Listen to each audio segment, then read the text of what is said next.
Golden Radio Hour. Sooner or later, every man meets his Waterloo, even in Montana Territory. At the time Colonel Custer was meeting his, I very nearly met mine.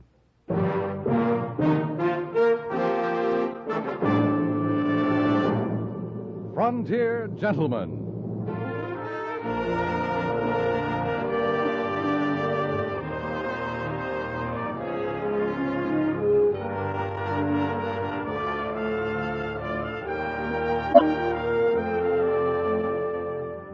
Herewith an Englishman's account of life and death in the West. As a reporter for the London Times, he writes his colorful and unusual stories. But as a man with a gun, he lives and becomes a part of the violent years in the new territories. Now starring John Dehner, this is the story of J.B. Kendall, Frontier Gentleman.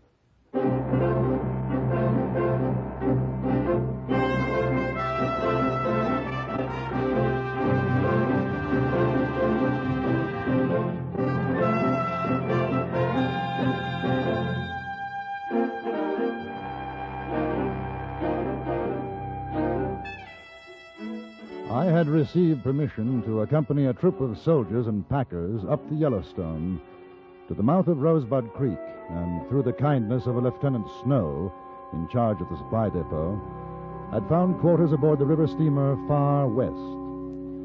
There was an air of expectancy about. A scout had brought news that the main concentration of the Sioux Army had been sighted somewhere between the Rosebud and the Bighorn. It was Lieutenant Snow who informed me. Well, they've sent Custer in the 7th, Mr. Kendall. We'll see an end to it now. He'll finish the Sioux. I wish I had known. I'd like to have gone with him. Well, maybe Custer will bring back Sitting Bull or Crazy Horse. You'll be able to have your interviews. I've about given up hope. Oh, don't worry. If they're still alive when the colonel's through with them, you'll get your chance. Glad to hear it. Oh, they should have let Custer attack the Sioux a long time ago. Well, now you'll see. He'll massacre them. Lieutenant. Oh, how are you, Mr. Kendall? Well, thank you, Captain. Lieutenant, just got word there are civilians up at Castle Butte. I haven't got anybody else for the job, so you'll have to do it. Bring them in, Captain? Yes. We haven't had any reports of enemy movement in that area, but watch yourself. I can't spare you more than 4 men and a Crow scout. Now, if you do run into hostiles, turn back. Don't engage them. That's an order, Snow. Yes, sir. And the civilians? Well, that's their lookout. They were ordered in a month ago. If you can get them out safely, good. If not, don't risk the lives of your men. There's been enough heroics around here. I won't risk the lives of the men, sir. Very sensible. See that you don't. Now, you'll leave immediately, and the location is here. You better cross west to Porcupine Creek and then head north. Captain Thomas, I wonder. If Lieutenant Snow has no objection, may I go with him? Well, I don't suppose there's any reason why you shouldn't. Snow? Fine with me, sir. I thought you'd want to be here, Mr. Kendall, when the conquering hero returns. Make an interesting story for your London Times. I beg your pardon? Oh, we'll be back in time, Mr. Kendall. Captain Thomas is referring to Colonel Custer. Oh. The young lieutenant and I don't see eye to eye about the colonel. No, we don't, sir. Well, it's a matter of opinion. I won't bore you with mine, Mr. Kendall. Snow, you'll issue a horse and a rifle to Mr. Kendall and see that he signs for them. Yes, sir. Good luck. There are times when it's hard to remember rank. The trouble with him is he's not West Point. He resents anybody else who is. Well, you've just had a good look at professional jealousy, Kendall. Odd. I wouldn't have thought that of the captain. Oh, pretty obvious, isn't it? Come along, we'd better get going. You see, the captain thinks it was a mistake to send Custer after the Sioux. Oh, why? Well, our military genius is of the opinion that Custer's a bad soldier. Out for personal gain, that he's too impetuous, that it'll make a mess of things. Of course, there's also the incidental point that Thomas is a captain, 2 years older than Custer, who's a colonel. And that's where I say the trouble is. When I was in the Army in India, I had an officer who affected me that way. He was a colonel, too. Dreadful old blunderbuss. I was positive I knew more than he did. Well, did you? Well, as a matter of fact, I did. He ordered us to attack a Sikh stronghold. There must have been 2,000 tribesmen, and we had about 400 lancers. I suggested it might be a mistake, and he nearly died of apoplexy. I somehow wish he had. Only 30 of us got out of that mess alive.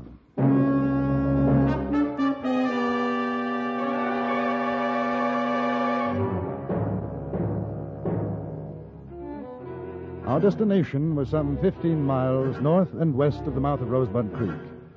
There were 7 of us: Lieutenant Snow, Sergeant Wilson, 3 troopers, and a Crow Indian scout with the intriguing name of Six Toes.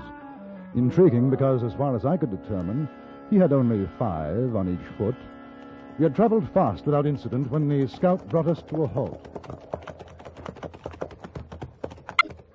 Smoke over hill near Castle Butte. Any sign of Sioux or Sam? Have been passing this way. Maybe small party, 7, 8. Sergeant? How long ago, Six Toes? Walk a mile, maybe less. He means 20 minutes or less. Ah. Sir? Six Toes says there's a sign of the enemy, Wilson. Smoke just over the hill. Now, they may have attacked the party we're looking for. Stay here and keep your eyes open. I'm going to ride up the hill and take a look. Yes, sir. Now, I'd like to come along. All right, Kendall. Six Toes, you too. Here.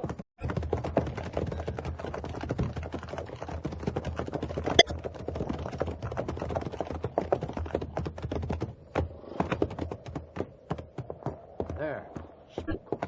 Can't see what it's coming from. Trees are in the way. Well, if it's a raiding party, we might still get them. See that canyon to the left? We could ride through there. Well, nasty place for an ambush, though. Worth the chance. We'd come up under cover of the trees. Not good place if Sioux got big party waiting. No reason why they should. There haven't been any reports of any big war parties up here. Probably a few renegades. Sergeant Wilson? Look here, old boy. It's none of my business, but 4 men in those rocks could hold off a small army. Wouldn't it be safer to take the direct approach? Open country? You'd stand a better chance. Mr. Kendall, I don't know how you fought in India, but over here, surprise tactics are the only way. Beat the Indian at his own game. Outguess him. Yes, very sound. When you can do it. What is it, Lieutenant? You see that canyon, Sergeant? We're going through. If the Sioux are where the smoke is, we'll take them by surprise, wipe them out. Oh, you hear that? Settlers are holding them off. Kendall, you want to stay here? We'll pick you up on our way back. I think I'd rather come along. Don't want to miss the fun.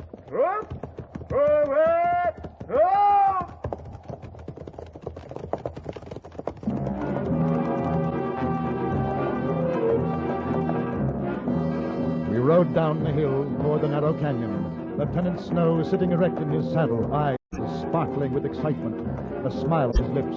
I had seen such a look before in young subalterns going into their first battle, unafraid, not knowing. Up together!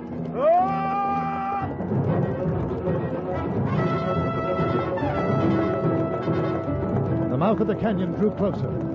The shadows reached out to us.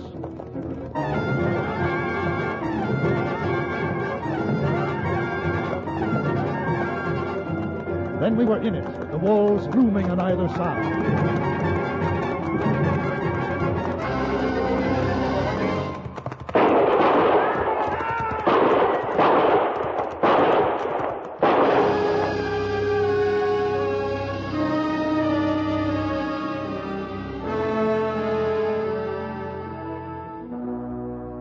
I didn't look back.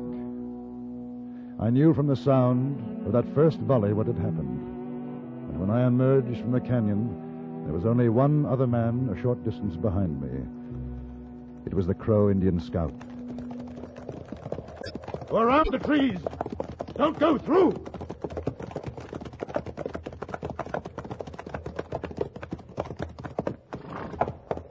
Yeah. Now take a look. See if anyone's alive in there. I'll try the smaller cabin.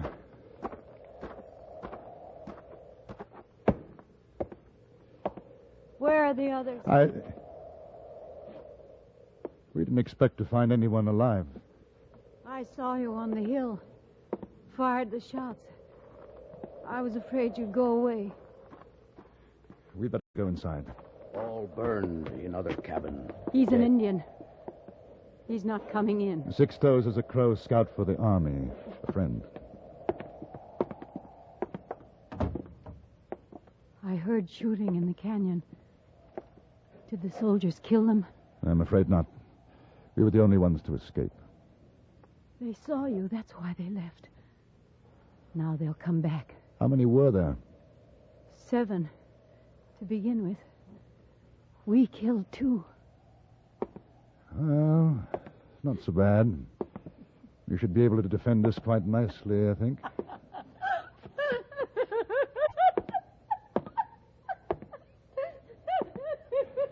Yes. I'm sorry. Sixtos, I'm going out to the horses to get the rest of the ammunition and our canteens. Cover me from the window.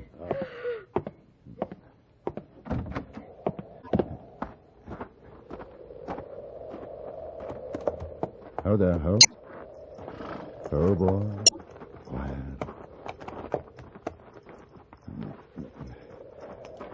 Quiet, boy. Quiet.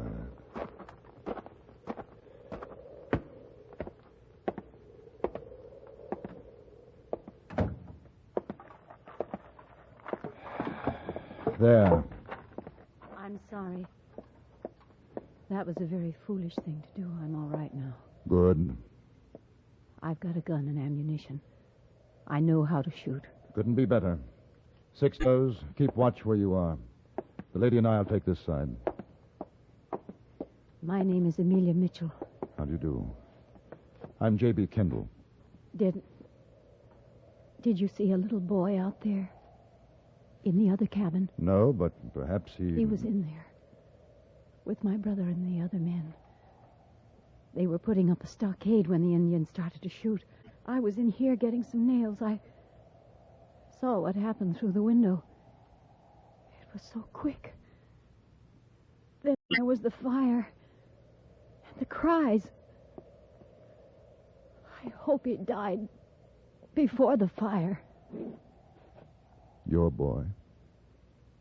My son. 10 years old.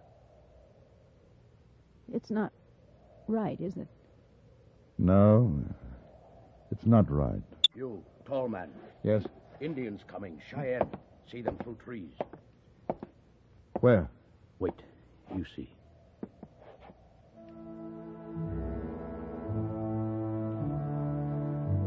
There. All right. Now, don't waste shots. We'll wait for them to come out into the open.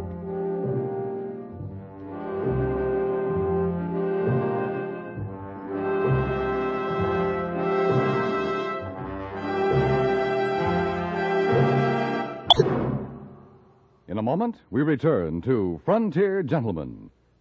Do you have questions on satellites, Davis Cup teams, a new medical technique? Answer, please, with Walter Cronkite as your answer. Hear him every weekday evening on most of these stations. And send your questions to Answer, Please, CBS Radio, New York 22, New York. That's Answer, Please, CBS Radio, New York 22, New York. And now we return you to Anthony Ellis' production of Frontier Gentlemen.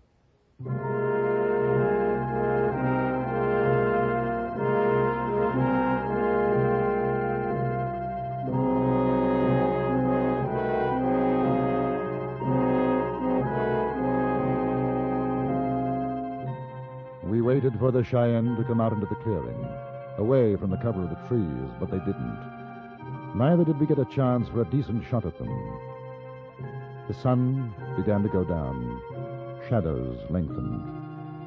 In the little cabin, a shaft of pale sunlight poured through a crack in the heavy shutters. It was very warm. Amelia Mitchell, possibly 35, rather tall, her face glistening in the heat, the Winchester rifle held firm in her broad hands. I was suddenly and unaccountably very conscious of her. They must be waiting for nightfall. Possibly. Anything on your side, Sixtos? Nothing moves. You're English, aren't you? Yes. Where did you go to school, Oxford? As a matter of fact, it was Cambridge. Oh. Disappointed? No. I thought it would be Oxford. If my boy had lived, I would have liked him to go to Oxford or Harvard. One of those fine colleges. strange talking about him now.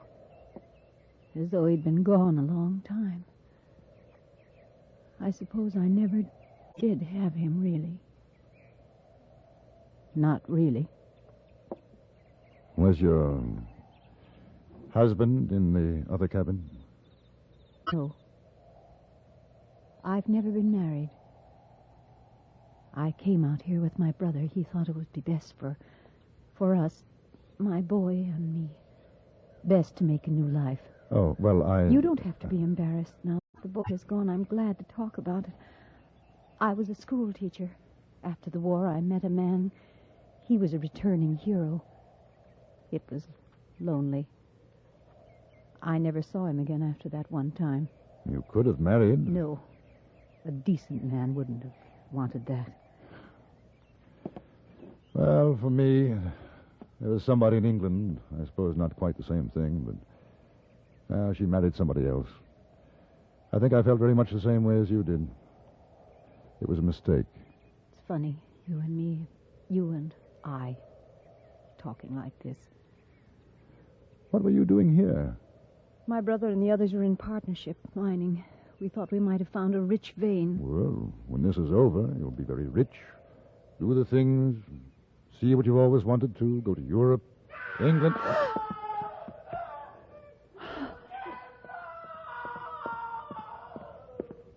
Is Lieutenant Snow. They are... I know. There's nothing we can do. Better go back to your post. Soon dark comes, tall man. Maybe then they attack. Is not good thing to hear. That's a pretty good reason why they're doing it. You afraid? I am a crow. I'm not afraid of noise. I know what Cheyennes do. Of this I am afraid. We'll try a diversion. Might bring them out. And no more than 3 rounds each. Fire between the trees. Perhaps one of us will be lucky enough to hit poor old Snow.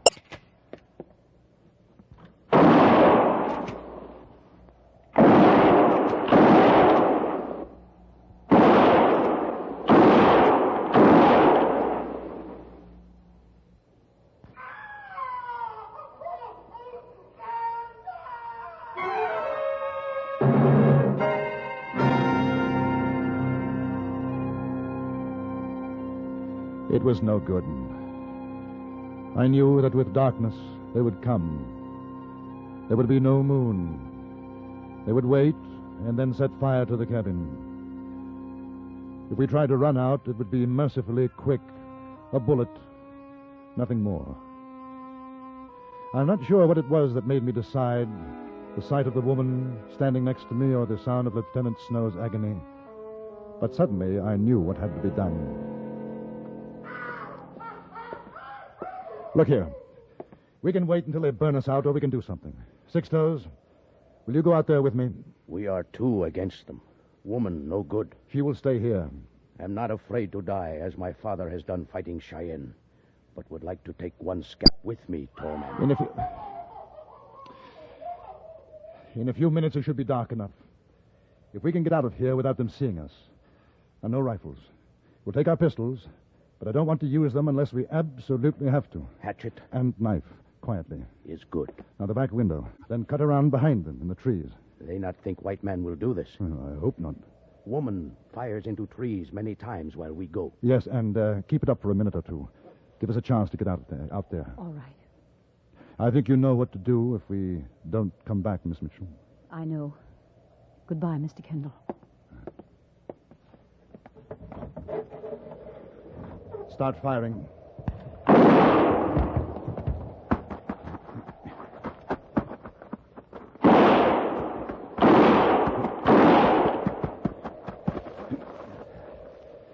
Wait. The poor Walla. Quietly now, Six-Toes. You make good Indian. Won't be long now, Snow. Won't be long. I can see 2 of them. Standing over the lieutenant. Another over there, behind high bush. Yes, that's 3. Where's the other 2? All right, stay here. I'll get the chappie at the bush. You bring back Scalp. And the civilized devil, of course not.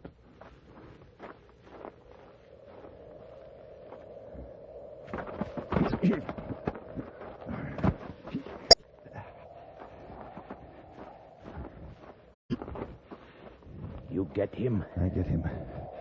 Your turn, dear fellow. 2 more and we can use our guns. There. Huh? Where? 2 near trees, looking out to cabin. Ah. Come on.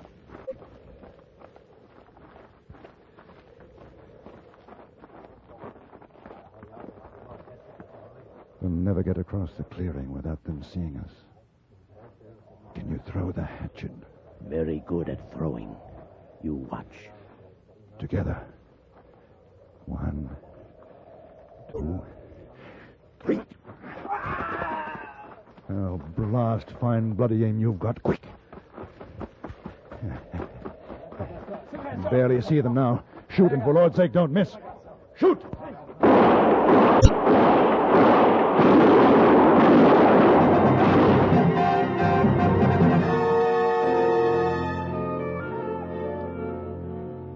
Six Toes got 3 scalps that night. We carried Lieutenant Snow back to the cabin.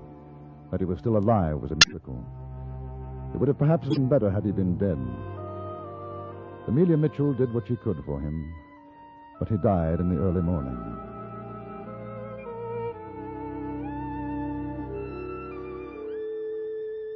When we returned to the Rosebud the next day, the Battle of Little Bighorn was over. As Lieutenant Snow had predicted, it had been a massacre. Custer's troops had been wiped out. Those other wounded under Major Reno's command were being carried aboard the riverboat, the Far West. I stood with Miss Mitchell and Captain Thomas, watching the wounded being carried aboard.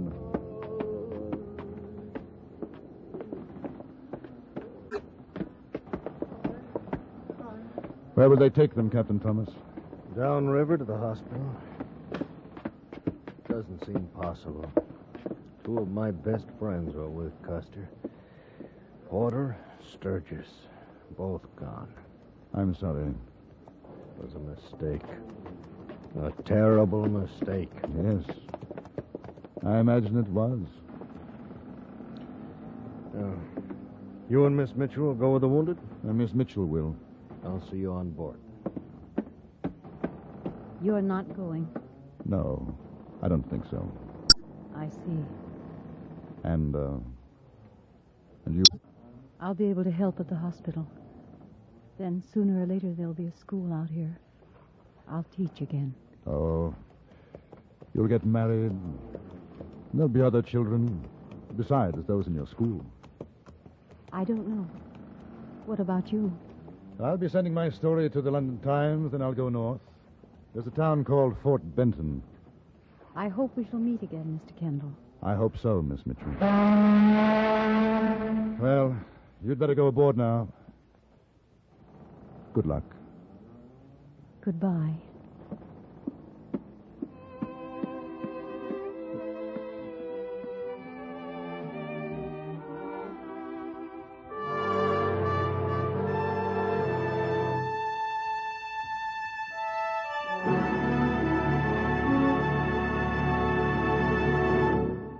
Frontier Gentleman was written, produced, and directed by Anthony Ellis and stars John Daner as J.B. Kendall.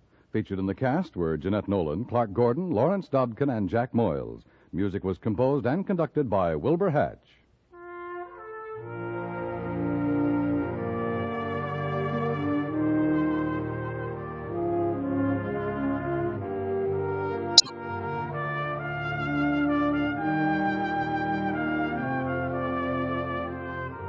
The eventual success of the fight for freedom depends upon our getting the truth to the people behind the Iron Curtain. If the spark to freedom is to stay alive, Radio Free Europe must remain on the air. You can help keep it there by contributing your truth dollars now to Crusade for Freedom. Just send your contribution to Crusade for Freedom in care of your local postmaster. Join us again next week for another report from the Frontier Gentleman. Dan Coverly speaking. This is the CBS Radio Network.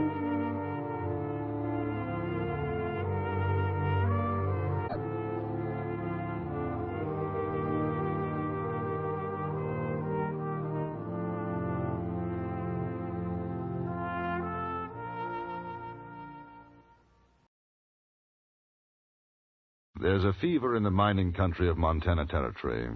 It's known as gold colic. Once a man catches it, it can only mean one thing: life or death.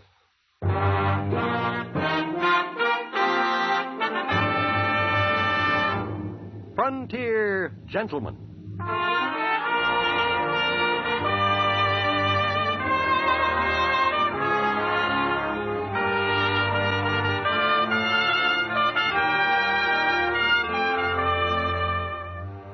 Herewith an Englishman's account of life and death in the West.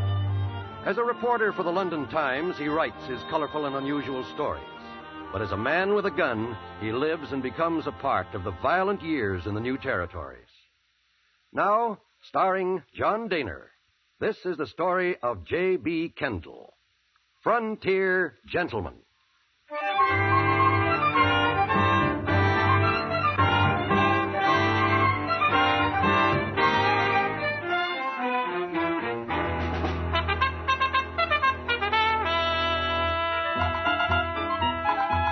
Fort Benton on the Missouri in Montana Territory is what you might call a clearinghouse for supplies.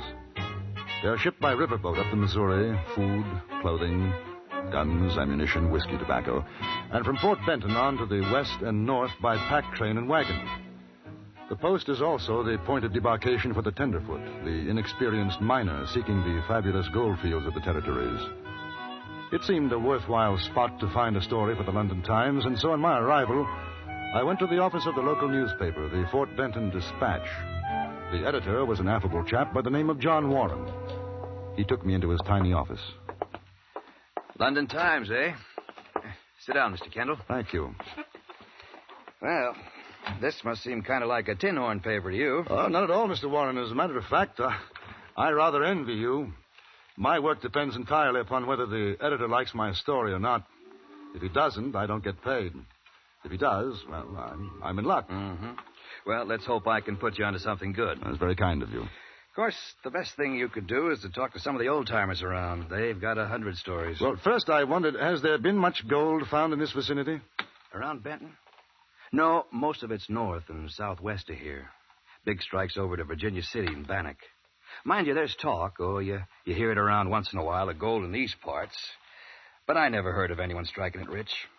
Most of the boys just pick up supplies here and try to get a grub stake to head on out to the mountains. I see. Well, didn't you ever try prospecting? Nope. Found a good wife, a pleasant way to live. I make out and I'm happy. Too many hill rats wasting their... Hill rats? Prospectors. Too many of them wasting their lives for that one big chance. I guess I'm not that much of a gambler. Where would I be likely to find a chap like that, a hill rat? Oh, Benton's full of them. If you want a real old-timer, go down and see Shorthorn Tom. Shorthorn Tom? Yeah. Nobody knows his real name, and he's probably forgotten it himself. You'll find him down at the shacks end of the street here. Turn left. His place is the first one on the left. Good. I'll call on him. And, look, don't let him talk you into grub staking him. He's got a lot of crazy ideas about finding a lost mine. He's been at it for 6 years, they say. Well, I'll be careful. Say, Mr. Kendall, why don't you join me and the missus for dinner tonight? You'd sure be welcome. Well, that's very kind of you, Mr. Warren. Well, it's not every day we get to meet a traveled man like yourself. I'll see you later, Mr. Kendall.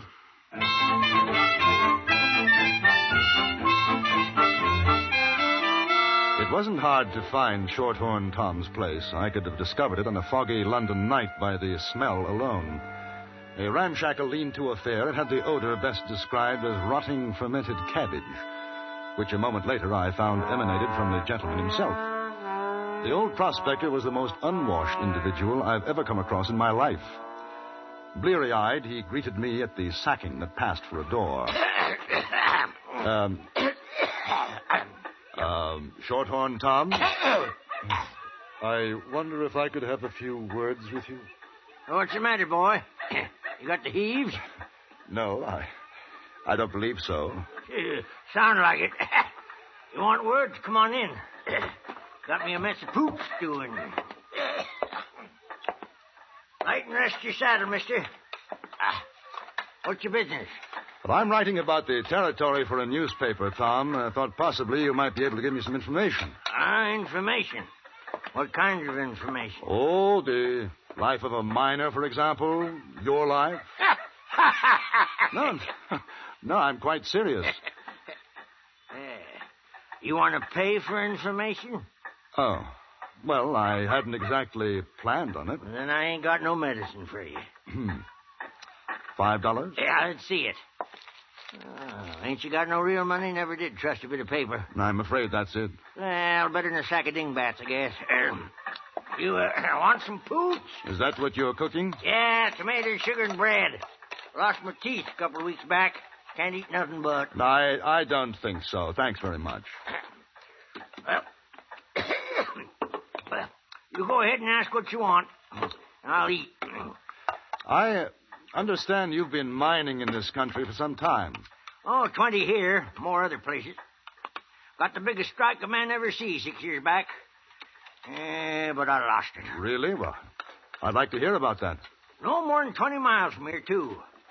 Except nobody believes it. But I heard there wasn't any gold to speak of here. You heard. Oh, listen, mister. Oh, them that tell you that don't know they're saddled from a prairie dog hole. I'm not telling you. There's diggings over in them mountains, the Highwoods.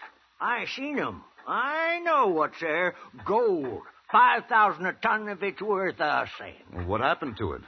Well, me and a partner was prospecting in the Highwoods. Got lost and caught in a blizzard. Sam, he was my partner. He went west.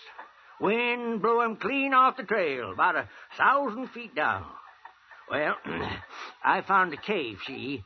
I figured to stay put till the weather broke. And that's where I found it. In the cave? Right in the cave. Indian or Spanish diggings, I figure.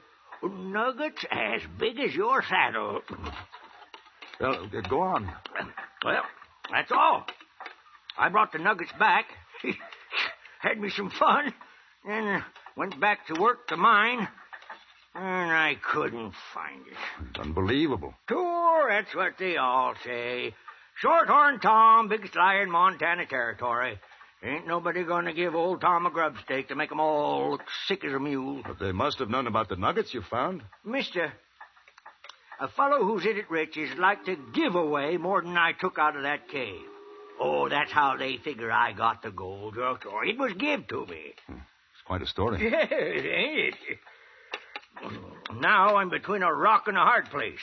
Doing a job here and around to scrape up $1 for grub. While up there's enough gold to buy me the whole dang town. When did you give up looking for it? When? Mister, when you got gold colic like I got it, you just never give up. You sure you want to have some of this pooch? Mighty tasty. No, thank you. Yes, sir. 8 times I've been back looking till I run out of grub. But one of these days... Hey, you wouldn't be interested in going partners, would you? Oh, I don't think so. It's very kind of you to offer. Yeah. Wait a minute. Let me show you something. You know what gold looks like? I've seen it. Yeah. Good Lord. That must be worth... 200, 250. Well, but couldn't you use this to buy what you need for another try? Could, but won't. If I spent this and didn't find the mine, there'd be nothing left to prove what I know. Oh, it wouldn't cost more than $100. Man could take one mule for packing. Pretty good outfit. Oh, I ain't saying the best, but it'd do.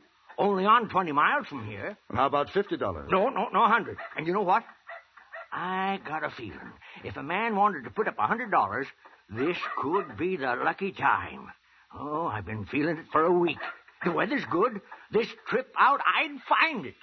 Well, Tom, I have an idea, if for nothing else but the experience, it'd be worth it. All right. Here. 50, 70, 90, 100. If we don't find it, I'll be in your shoes. Flat. Busted. Oh, mister. Hey, what's your name? Kendall. Well, Kendall, you got yourself a partner. Yes, sir. I'll take this here money and get us fixed up. We can leave right away. Bed out tonight. Where are you staying? No, I've got a room at the American Hotel. Meet you there in 2 hours. Oh, Tom. There's nothing personal, you understand, but I think a little security is indicated in case of accidents. Oh, you figuring me to deal from the bottom?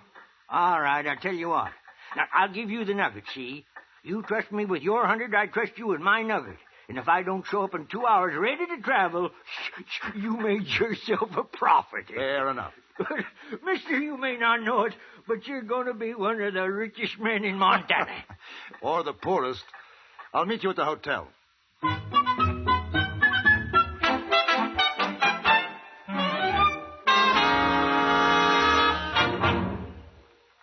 In a moment, we return to Frontier Gentlemen. When you hear CBS News, you're hearing the results of worldwide watchfulness that pays off in accurate reporting sped to your sets with minimum delay. CBS News has reporters in every corner of the world. By keeping your set tuned to CBS Radio, you not only get your favorite entertainment, but the regular news programs of the nation's best reporters, plus special bulletins whenever they are called for by CBS News. Make the Star's address your listening post on the nation's most listened to programs and for the nation's most listened to news reports as well. And now we return you to Anthony Ellis' production of Frontier Gentlemen.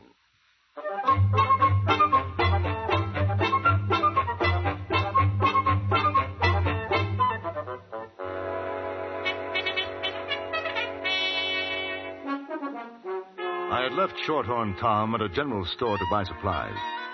Precisely 2 hours later, the old prospector was outside my hotel, leading a scrawny-looking burro, which looked as though it would momentarily collapse under the weight of its pack. It seemed that we were ready, except for one thing.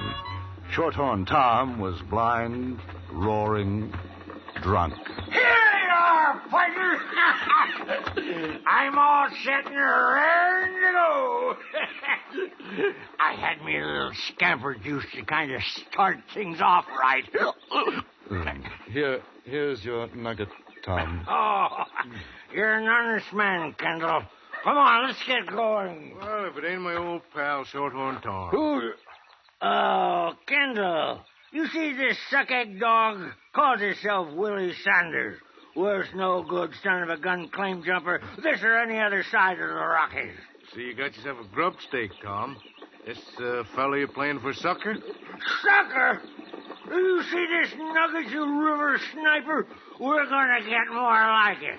You've been laughing at me and my gold in the Highwood Mountains, huh? Well, we'll see who's the sucker. No good varmint, I got a good mind. Tom! Tom. Ain't no good trying to rouse him, mister. He does it every time. You bet he poured a whole bottle of whiskey in him. Gets stiffer than a board. He'll be like that for hours. Give me a hand with him, will you? I'll take him up to my room. They won't let that old buzzard in the hotel. I think they will. Come on. I had a boy take the burro to the stable. Then together, Saunders and I carried old Tom into the hotel, up to my room, and put him down on the bed. He was snoring quite peacefully. My companion, Saunders, was not of the nicest type. Thick black brows growing in an almost straight line across his eyes, and a cast in one eye which gave him an even more villainous appearance. As I put Tom's nugget in my pocket, I saw him give it a sidelong glance. You believe that story of his? I have no doubt of it at all. Nobody else in Benton does. Well, that may well be their misfortune. Did he tell you where the mine is? He gave me a rough idea. Now, thanks very much for your help. You grub staked him, huh? I grub staked him. Good afternoon, Mr. Sanders. You really think there's a mine? My dear fellow, I can't see what earthly concern it is of yours, but yes, I think there is a mine. How about taking a couple more partners on, me and a pal of mine? Not interested, thank you. He find that nugget up there? You heard him. Goodbye, Mr. Saunders.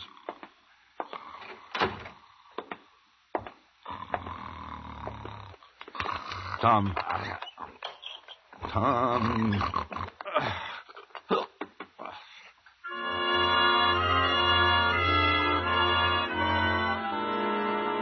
2 hours later, he was still asleep. I locked him in the room and went downstairs for dinner.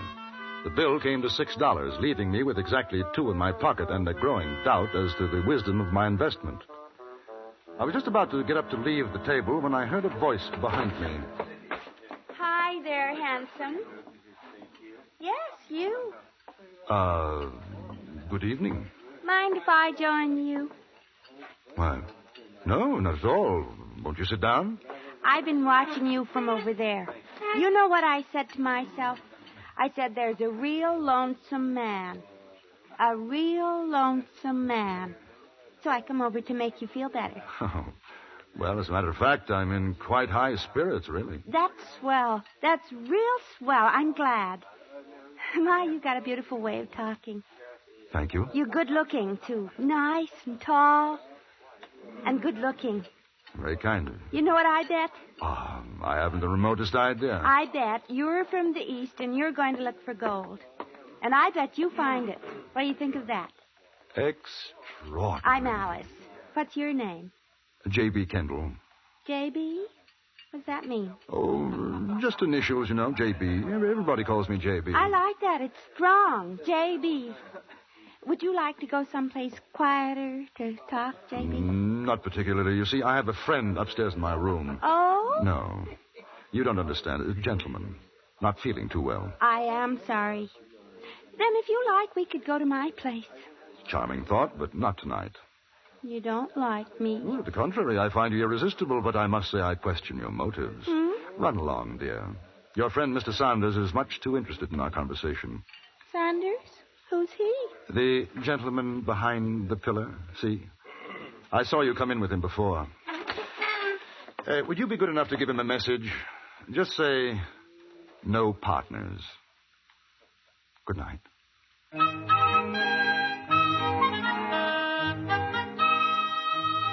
Shorthorn Tom didn't awaken until the next morning, and I marveled at his recuperative powers. He showed not the slightest effects of the night before.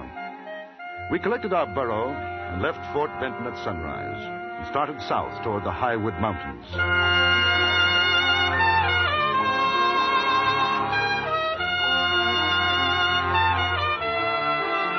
2 days later, we were in the heart of the mountains.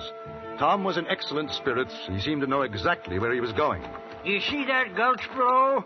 I swear I got sight of it before that doggone blizzard closed in 6 years back. Yes, sir, we're on the right trail this time. Do you mind stopping for a moment? Sure. Well, I thought I heard something. Oh, man gets that way in the mountains. Hear a lot of things ain't really there. No. It sounded like horses. Oh, just echoes the old burro, that's all. What's your real name, Tom? Oh, I ain't had none except Shorthorn Tom for so long I near forget sometimes. When I was a sprout, I had me some folks called Weatherly. That was a long time back, Kendall. What about Shorthorn? Where did you find that name? Never found it. It was given to me. That's what they called a tenderfoot down south a ways, and the name stuck. Hey, you got a handle, except Kendall? J.B. J.B. Jeremy Bryan. Jeremy Bryan. Oh, partner, I'm sorry. Mighty sorry. Man could get killed out here with a name like that. Trail's getting narrow yonder. You better watch your step. It's a long drop down. How much further from here? Oh, not much ways. It don't look like much, just a hole in the rock, but when you get inside, she opens up to a sizable cave. Look, there she is! Come on! Well, it looks like a cave, all right, but you said the opening was small. Oh, it's the one, I tell you. You'll see inside. Come on now. Watch your step. I will. Watch it.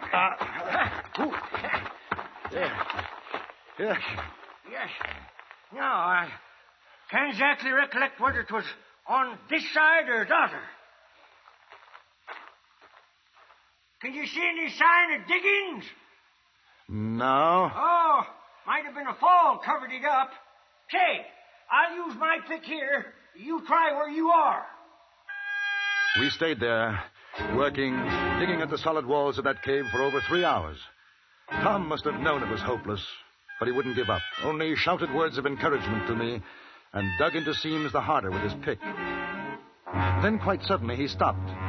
I turned and saw him lying on the other side of the cave. Tom. Tom? Oh, pain in my stuffings. Up to my chest. Ain't easy to breathe. Oh, here. Here. Lie on your back. There we are. Oh, that's better. I tell you, J.B., I tell you. Oh, it's a cold trail. I know that some time back this ain't the place. Don't feel it. It just don't smell right. I was kidding myself. It ain't the place. No, that doesn't matter. No, I guess not. Not no more. Oh, here, you take this. What for? I don't want the nugget. I told you. It's worth $250 maybe. I won't need it now. I'm going up Salt River, partner. If you mean you're going to die, nonsense. Boy, one thing a man knows when he's old, buzzard bait like me, he knows when it's time to die. But listen, you go on looking and see. Them diggings is around here somewhere. Maybe further along the trail. Maybe there's another cave along a bit. No, Tom. Tom, lie back. No, out of my way. Tom. I'm going to find Tom. it just along the trail. Tom!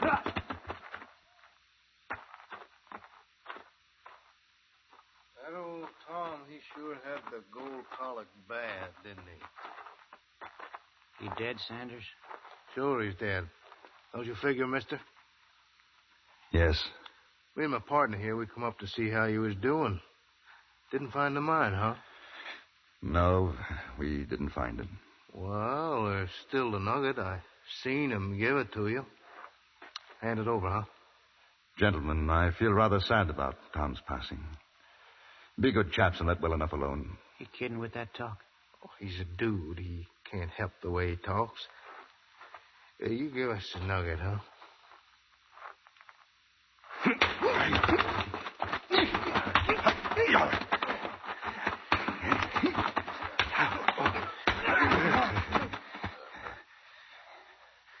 Now, both of you, get up. Up! Now, each of you take a pick. Start digging. We'll bury him here. You give me any argument, I'll shoot you on the spot.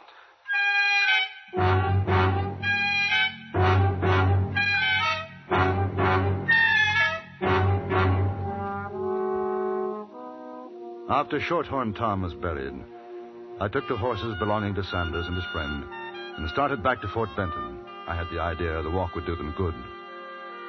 After sending my story to the Times, I had a drink for old Tom, then packed to leave for Helena in Montana Territory.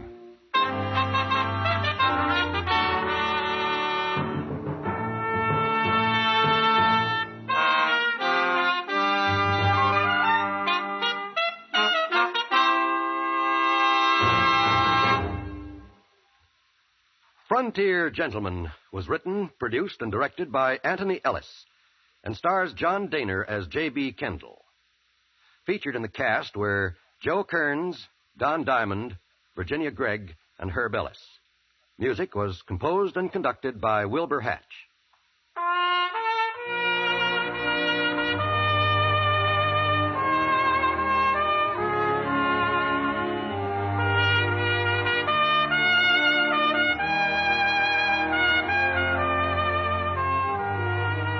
Now, stay tuned for the Ford Road Show, which follows immediately over most of these same stations. Join us again next week for another report from the Frontier Gentleman. John Wall speaking. This is the CBS Radio Network.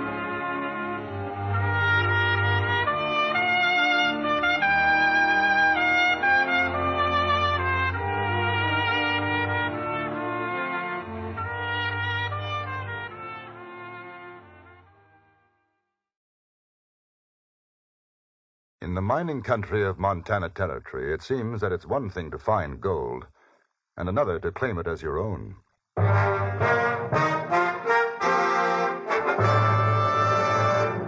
Frontier Gentleman.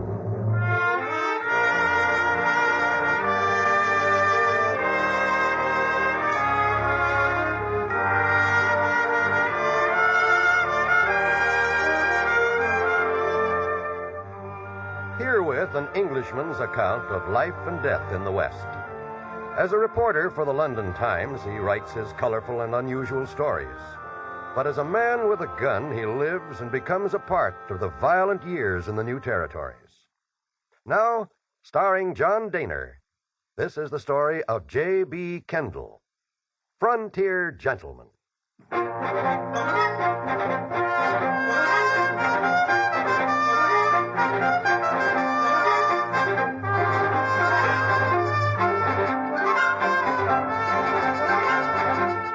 I'd been traveling along the Mullen Wagon Road in Montana Territory, and I was looking forward to reaching Helena before dark when my horse began to go lame. And I realized I faced the prospect of camping out for still another night. I had just rounded a bend in the trail when I saw the small figure plodding along on foot ahead of me. He carried a pack on his back, and as I drew nearer, I saw that he was no more than a boy, 17 or 18. Hi. Hello. Going into Helena? Yes, but I don't think I'll get there tonight. Horse has gone lame. Oh. Yeah, right foreleg, huh? Yes, he slipped off a rut a mile or so further back. Too bad. Thought I might get a ride with you.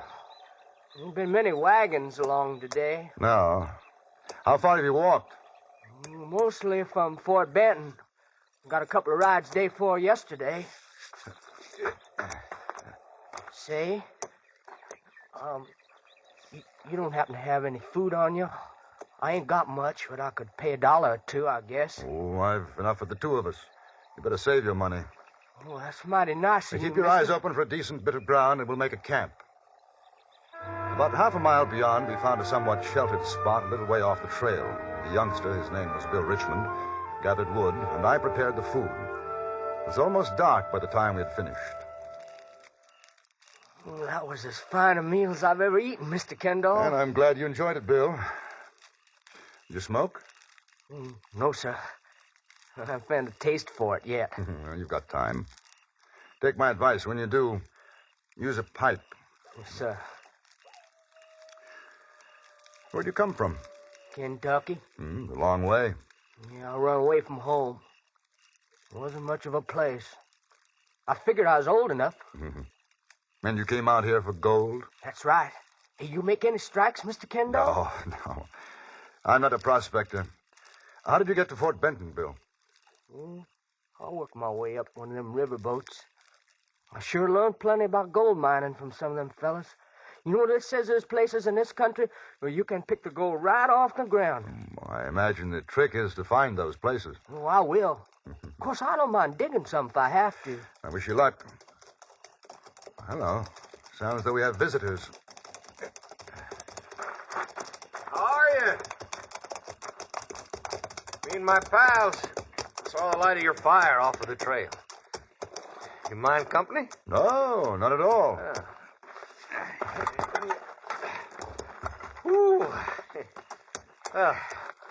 My name's Jack Kenton.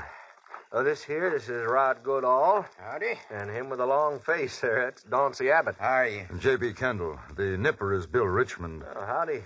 I'd offer you some food, but I'm afraid we used the last of it. Oh, that's all right. We got our own grub. But how's the firewood? Enough, I think. Dauncey, your turn for the grub. Get going. Nothing I hate worse than... He hates cooking like thunder, but he sure knows how to make a son-of-a-gun stew. Oh, now that fire sure does feel good. You and the kid have any luck?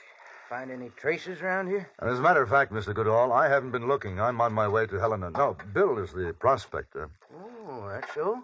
Boy, we just camping down for the night. I aim to try my luck west of Helena. So, huh? Well, now, boy, how come you wait until you get there? Well, I heard tell of big strikes. That's how come, mister. Oh, now, you listen to me, boy. There ain't no sense going everybody else goes. But for all you know, you're sitting on a bonanza right now. Oh, you're joshing me. No, I ain't. Here, Rod, ain't that the truth? It could be. Why, sure it could. Now, listen. I heard stranger happened. Oh, they're pulling your leg, Bill. No, sir, no such of a thing, mister. Now, listen here. Me and the boys, we was working Deer Lodge country a year. Dauncey, you remember? I remember. Why, sure. Now, a couple of fellers right in the next camp to us. They got into a shoot-up. Next thing you know, one of them bites the dust. Other fella, he starts out to bury the poor son of a gun. He digs a grave right there in the camp, and what do you think? Yeah? Pay dirt. Lousy with gold. Oh.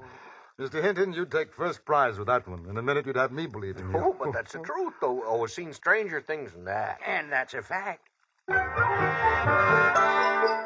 It was a pleasant way to pass the night. The three prospectors, hard-bitten, rough men, spinning one tale after another. They'd never find a better audience than Bill Richmond, and they knew it. I could see him absorbing every word. And it wasn't until the fire was getting low that we finally turned in.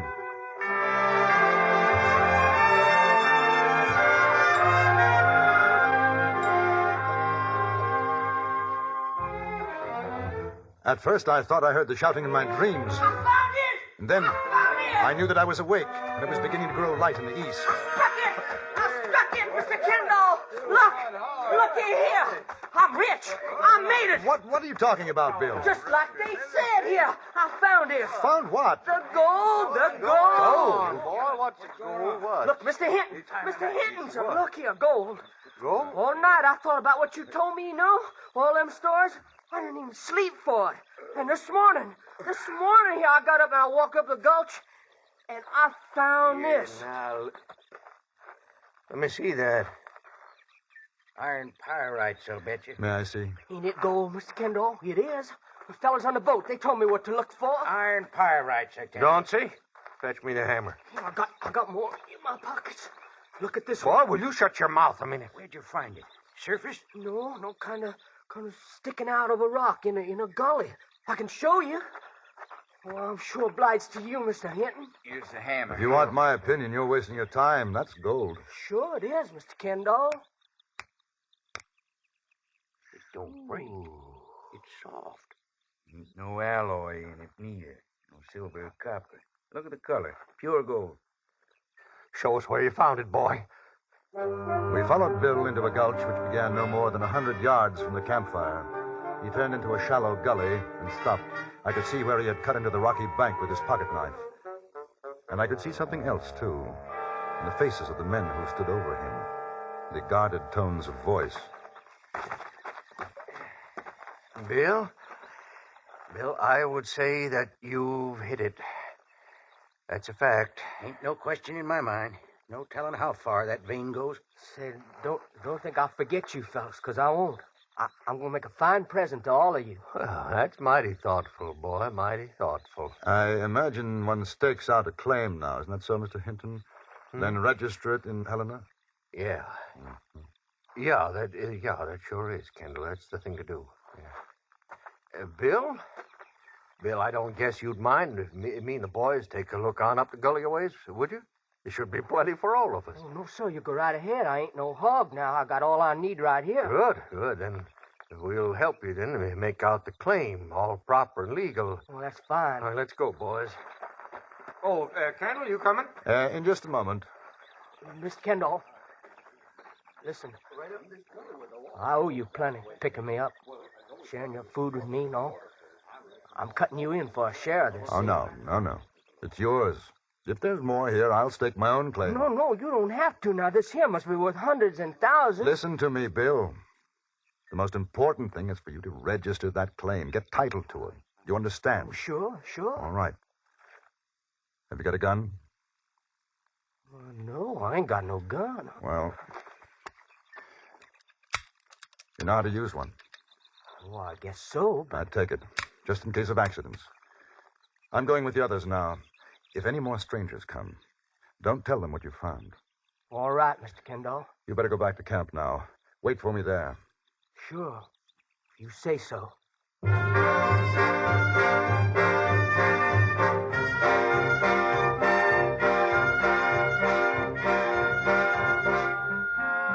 I stayed with the three prospectors almost the whole day. We found traces, all right, low-grade ore, but nothing really worth working. It was late afternoon when we retraced our steps to the camp. On the way, we passed through the gully and the site of Bill's claim. The sun had already fallen behind the mountains to the west, and there was a chill in the air. Can't just figure it.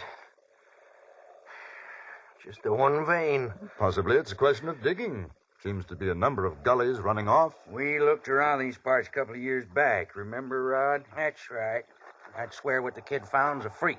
Might not go more than a foot or two, and then peter out. No, don't look that way to me. I'd say she'd show better than, $2,000 a ton. Lucky boy. Yeah, ain't he, though? Say, Kendall, you and the boy, you partners or something? Oh, no. Oh. I met him yesterday for the first time. Oh? A man can search a lifetime, not find anything like that. Yeah. Kind of crazy, ain't it? We tell him stories, and he takes us up on it and finds this. Think that'd be worth a share in the claim, wouldn't you? He sure as shooting wouldn't have come looking if we hadn't given him the idea. Sure. What do you think, Kendall? Well, I think, gentlemen, that this is Bill Richmond's claim, and we better get it staked out for him before dark. The way you see it, huh? Exactly that way. Yeah. Well, might as well get on back to camp. Well, don't you think it'd be a good idea to help the boy to stake out his claim before nightfall? I don't know, Kendall. I'm tired right now. How about you fellers? I sure had enough for one day. Oh, that vein's been there a long time. Guess you won't be moving tonight. Kendall, you know how to stake out a claim. Unfortunately, no. Oh. Well, I guess it can wait. Do something about it in the morning, huh? Because right now I sure could use some grub.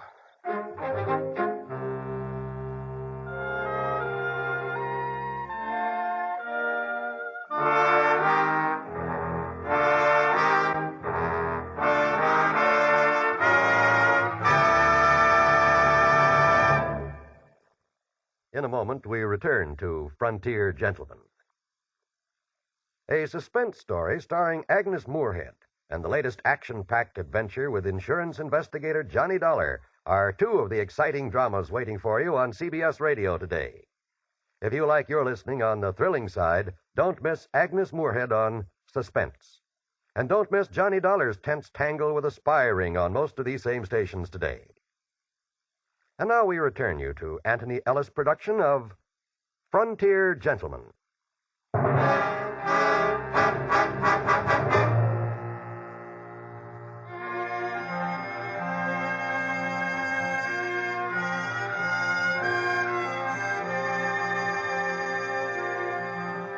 In the camp now, there was a very different atmosphere.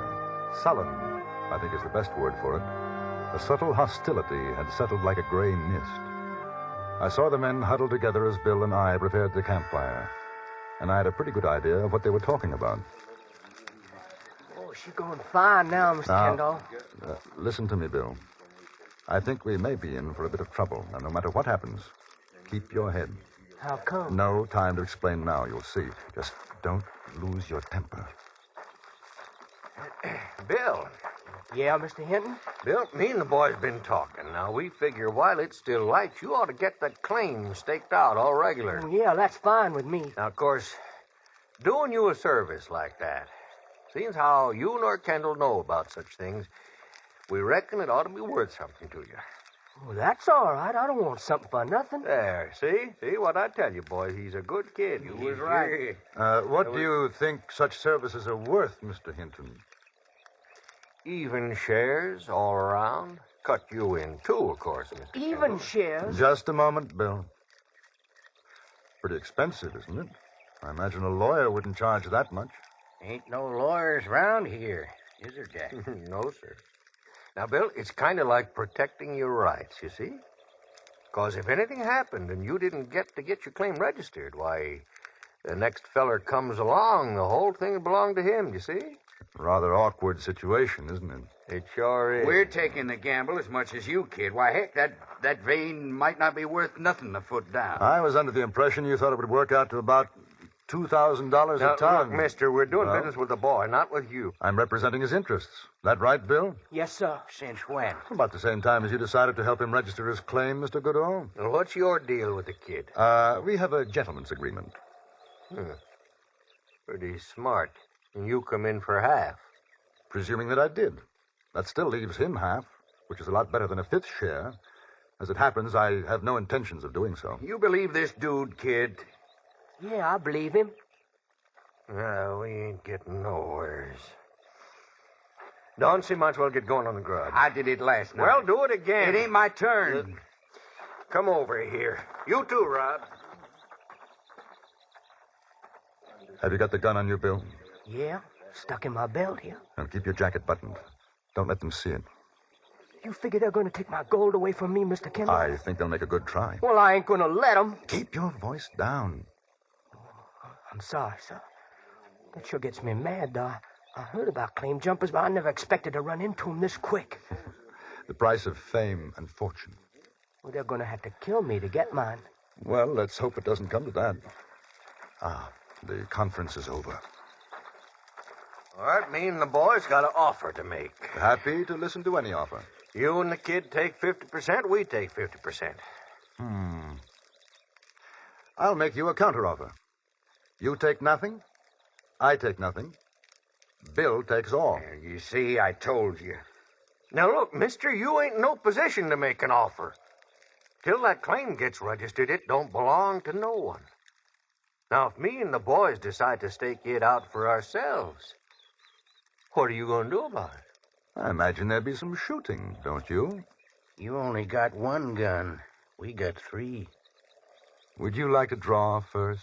No, ain't no use that kind of talk. Now, nobody's talking about a shoot-up. We just want what's rightfully ours. We told the kid where to look. That makes us equal partners. I don't think so. Oh, no, sir. If the kid rides in to get someone out to stake that claim for him, you know we got a right to take over while he's gone. If I let you. It ain't your strike. He'll give me power of attorney in writing. You bet I will. What's he talking about? Are you a lawyer? No. Of course, maybe you'll ride to Helena. Leave him here. Very doubtful. All right, now see how it is then? We got all the grub. You got none. We can just sit it out and wait. By and by, you'll get so hungry you'll sell us the whole thing for some eats. Did you ever stop to consider that the wagon trail is not very far away? All Bill has to do is to wait for someone to come along. I wouldn't be surprised if there were 1 or 2 honest men who would give him a hand staking his claim. I'd be happy to stay here while he's gone. All right, Kendall, all right. All right, you win. I guess we know when we're licked. Huh? Boys, we'll pull out. How come? Shut your mouth, Dauncey. Say we'll pull out. Kendall's right. Kid found it. It's his claim.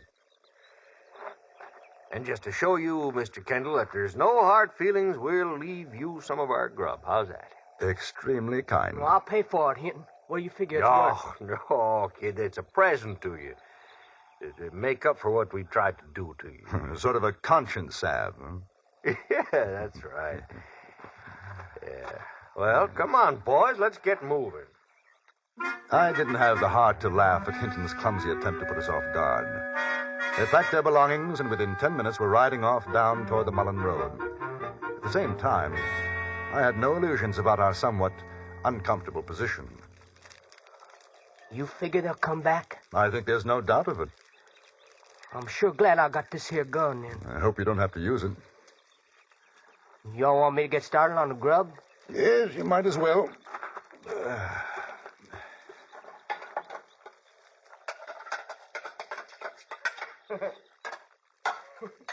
Sure is something what happens to fellas when they get a sight of gold, ain't it? History has a way of repeating itself, Bill.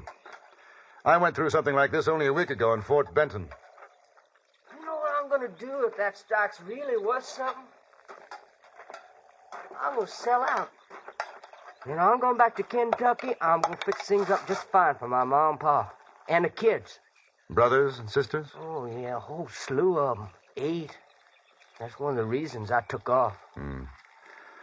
Well, the immediate problem seems to be our friends.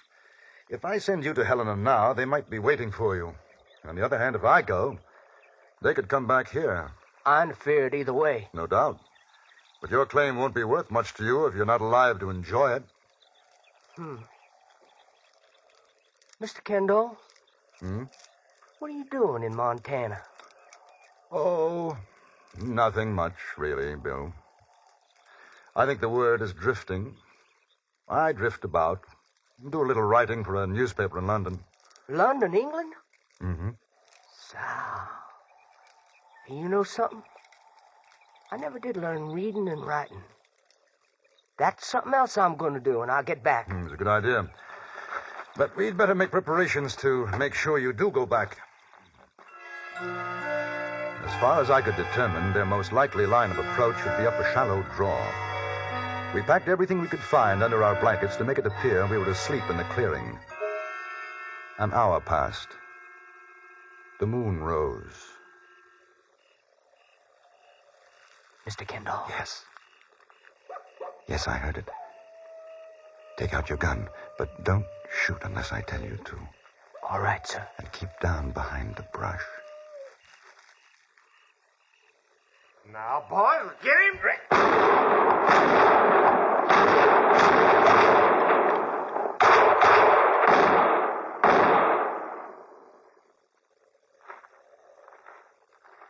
Well, that should ought to have done it, boys.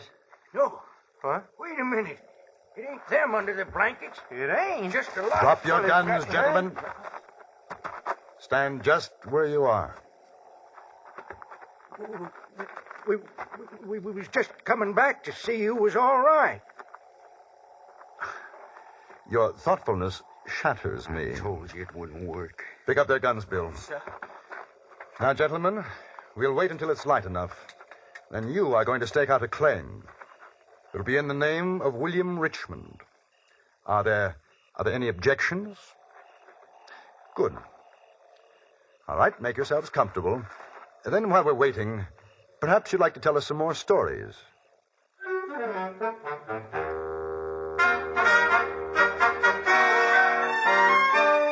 The next morning, bright and early, Bill's claim was properly marked off, and to doubly ensure that there would be no more dirty work, our dishonest friends were led, well-trussed, into the sheriff's office at Helena.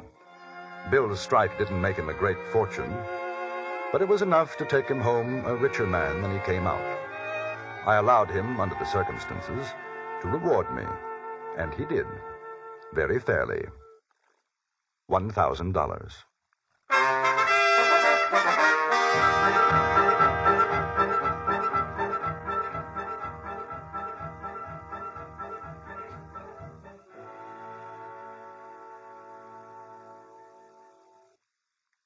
Frontier Gentlemen was written, produced, and directed by Anthony Ellis and stars John Daner as J.B. Kendall. Featured in the cast were Eddie Firestone, Larry Dobkin, Jack Moyles, and Vic Perrin. Music was composed and conducted by Wilbur Hatch.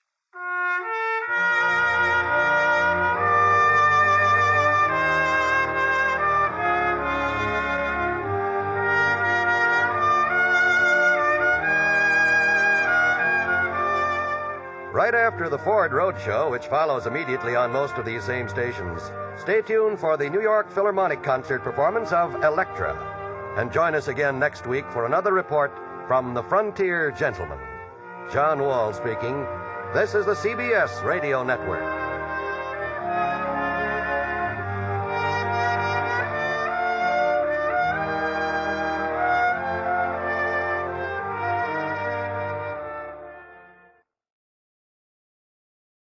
Big Sam Hobday was a very important man in Helena, Montana Territory. He wanted to be even more important and insisted that I write about him. This is what I wrote.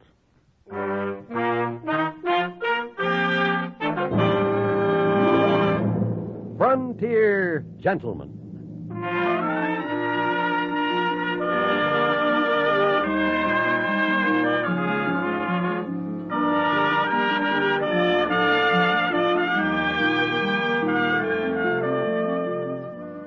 Herewith an Englishman's account of life and death in the West. As a reporter for the London Times, he writes his colorful and unusual stories. But as a man with a gun, he lives and becomes a part of the violent years in the new territories. In just 1 minute, we will bring you this latest report from the Frontier Gentleman. Did you fill up the gas tank of my swept-wing Dodge? Yes, I did. That'll be 80 cents. She didn't need no oil or nothing. Okay, wipe off the windshield, will you? Yeah. Hey, this is some big windshield, boy. Yes, it's a Dodge picture window windshield. I can't reach the middle part, right up there where it curves back. Hold my ankles and boost me out on the hood. All right, up you go. My, this is a big car. I still can't reach all the windshield. Well, just walk out on the hood and finish it up. Okay.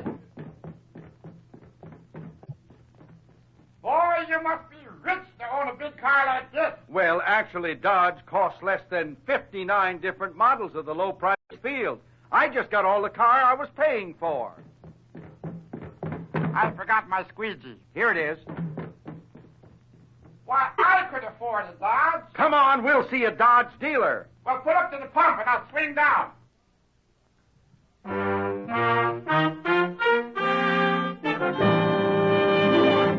Now, starring John Daner, this is the story of J.B. Kendall, Frontier Gentleman.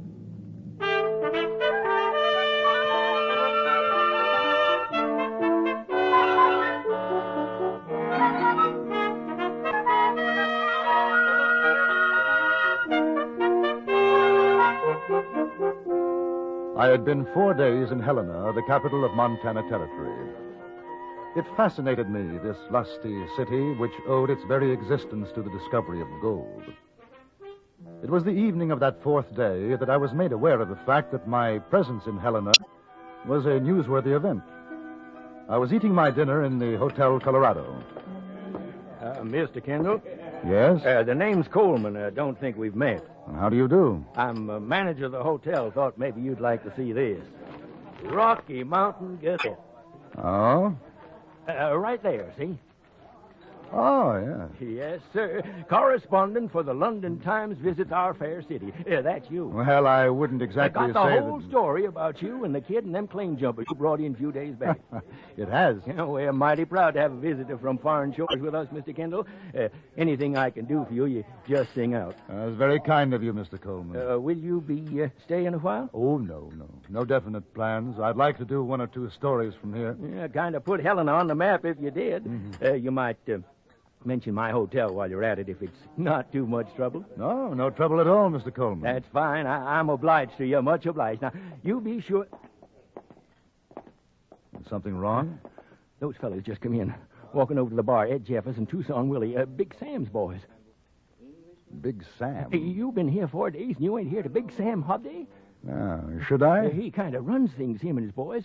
Got mixed up with the vigilantes a few years back, and nobody figured yet which side he was on. But when the shooting was finished, Big Sam was top dog in these parts. I'm surprised I haven't met him. Between you and me, Mr. Kendall, he's not the kind of man we want. You Kendall?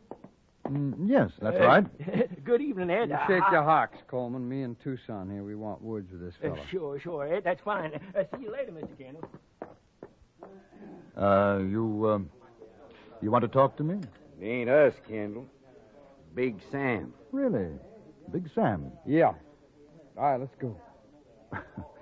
I haven't finished my dinner. Well, you finish it when you get back, huh? Come on. Rather an aversion to cold steak. What's he talking about? Aversion? What's aversion? How come you ain't educated to Tucson? That just means you don't like it. Would you like to go over to the bar until I'm finished, and then possibly we can talk about it? Mister, I guess you just didn't hear me right. Big Sam wants to see you now. Well, you tell Big Sam I'll see him.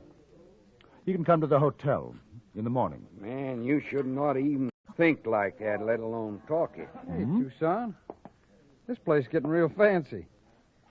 Look, yeah. They lay a cloth on the table for a man to eat off it. Yeah.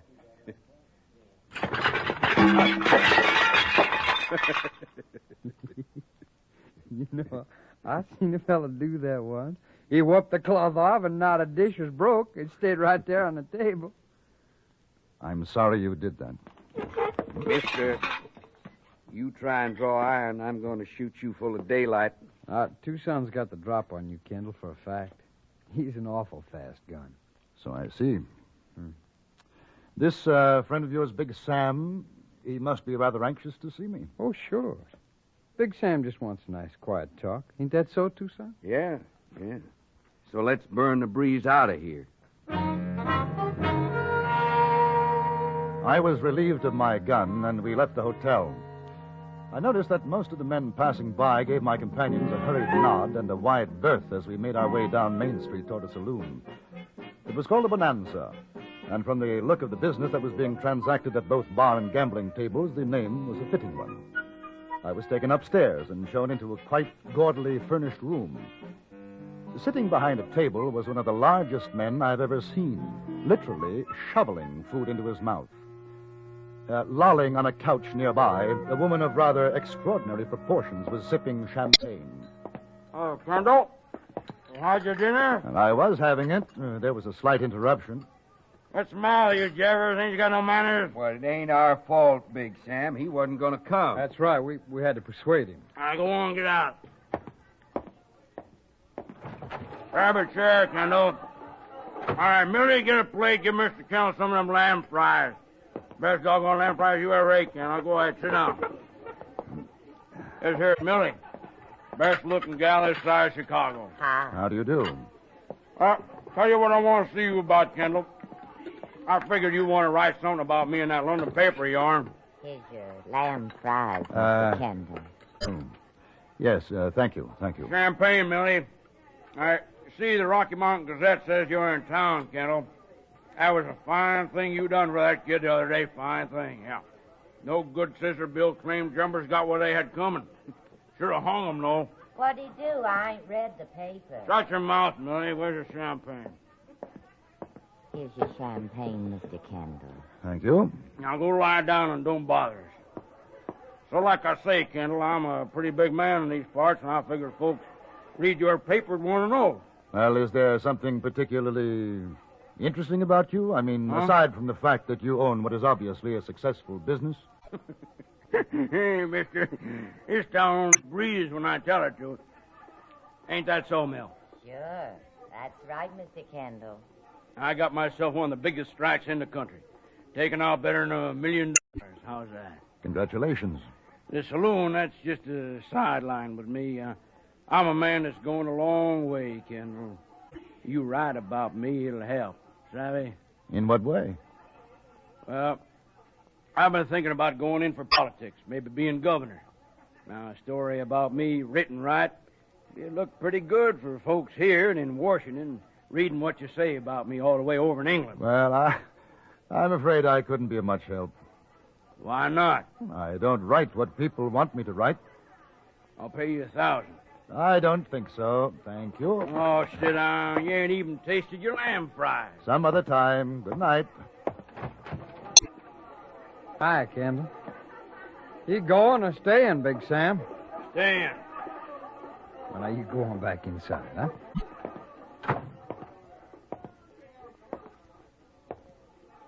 Tell you what, Kendall. I'll pay you $2,000. Easiest money you'll ever make. Sorry. Well, I'm being nice to you. I ain't used to people saying no to Big Sam. I'd say now's as good a time as any to start getting used to it. Mill, go to bed. I ain't sleepy. Get sleepy. Kendall and me want to be alone. Night. Good night. She's a good gal. All right, what's your proposition? I haven't got one. 2,500. No. Listen, boy, I run Helena. You do what I say. Or? Ain't no use us whittle-wanging. I like you. Now, what do you want? A newspaper here in Helena? I'll buy you one. You're wasting your time. Maybe you ain't hurt. It don't pay to get Big Sam Hobday on the prod. Hobday? I'm getting tired of this nonsense. You might as well get it through that skull of yours once and for all. I haven't any intention of writing a glorification of your political charms. Understand? And I'm going to have to teach you why they call me Big Sam.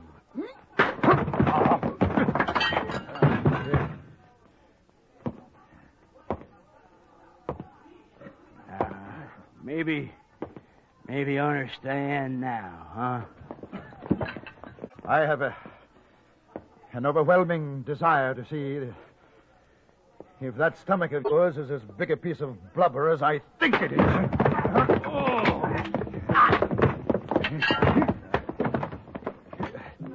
He must have weighed 280 pounds. But I found out very quickly that looks can be deceiving. There wasn't any fat on him.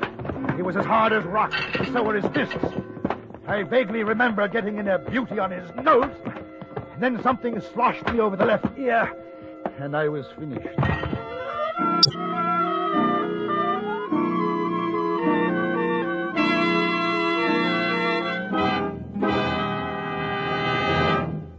In a moment, we return to Frontier Gentlemen. Today on CBS Radio, Everett Sloan stars in a thrilling drama about a big game hunt on Suspense. You'll find excitement waiting for you, too, on our next high-tension episode of Yours Truly, Johnny Dollar. Today and every Sunday, enjoy one fast-moving drama after another on most of these same stations. And now we return you to the Anthony Ellis production of Frontier Gentlemen.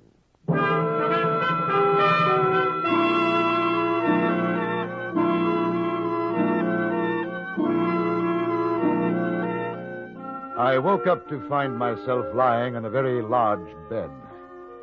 The lady named Millie billowed over me, applying a wet cloth to my head. Behind her, I could see Big Sam Hobday. He had a fat lip and looked worried. Hey, you come out of it, huh? Yes. Yes, so I have. I feel. I've got a headache. That Tucson, he could have killed you. Tucson? And it wasn't you? Ain't you never been pistol whipped? Him and Jeffers come busting in just when we was going good. Kendall, I sure do admire your punch. I'm going to have a little talk with that gentleman. Oh, don't you worry none about that. I told him plenty. Yes, I'll bet that made an impression. Mill, go get Mr. Kendall some coffee. Sure. You just take it easy, Mr. Kendall. Millie'll be right back with the coffee. Sure glad to see you up. I thought for a while you'd seen the pale horse. Let's go to the room. How about a drink? Name your poison. Brandy? Sure. You're all right, Kendall. And when Big Sam says so, it means something. Now, I want to do something for you. Yeah, I think you've already done more than enough. Yeah, you're all right. Yeah. Now, how about it? How about what? You writing a piece on me? I thought we'd settled that. We ain't settled nothing. Must we go through it again? I told you, I write only the way I see things, not as you or anybody else wants me to. Then you ain't going to do it? Oh, I'll send a story about all this, but I don't think you'll like it. But you're stubborn as a bobtail mule. No doubt. Now, if I can have my gun, please, I'd like to go back to the hotel. You ain't going nowhere, Kendall. I've been real friendly to you. Now I asked you a favor, polite and nice, and you turned me down. Well, I ain't asking no more, I'm telling you. Big Sam wants you to write what he says to write. Yes. Well, you tell Big Sam there's not a chance. Scabbers! Push on! That's the trouble with me. I get easy with folks like you. They take the bit in their teeth. Something you want, Big Sam? Well, sure, there's something I want. How come you figure I call you? Now, I'll get some writing paper, a quill and ink. Kendall here's going to work. Sure. Tucson, you stay here. I'll be right back.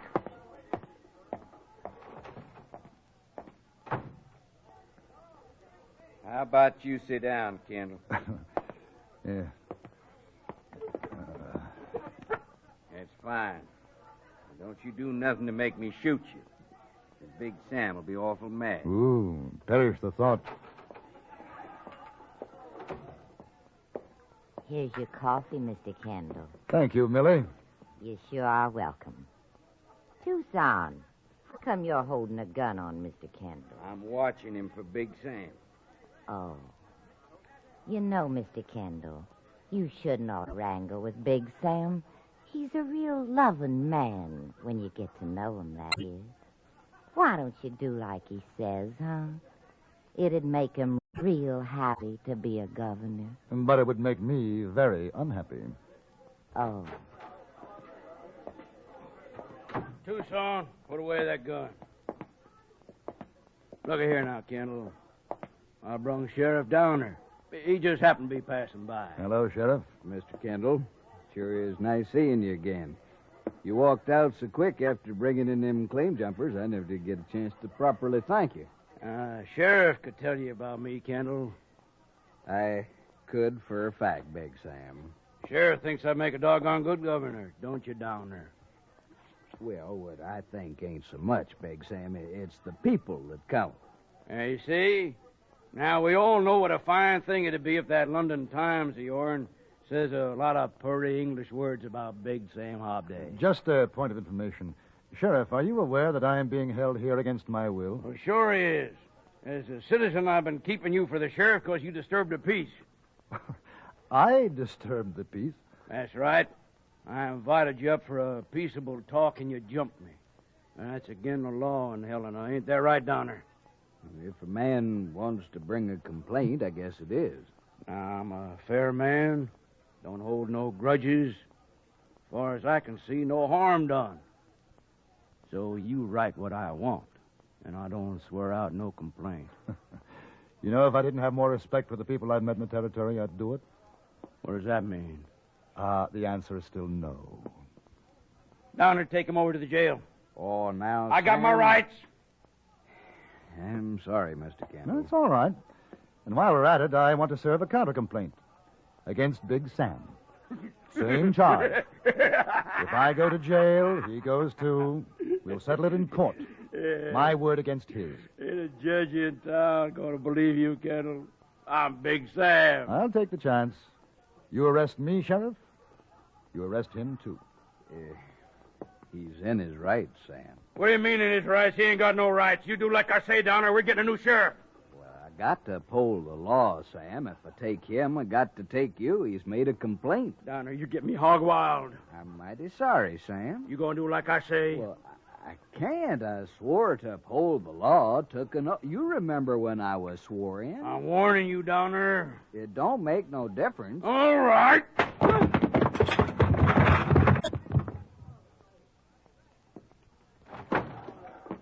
I found papers.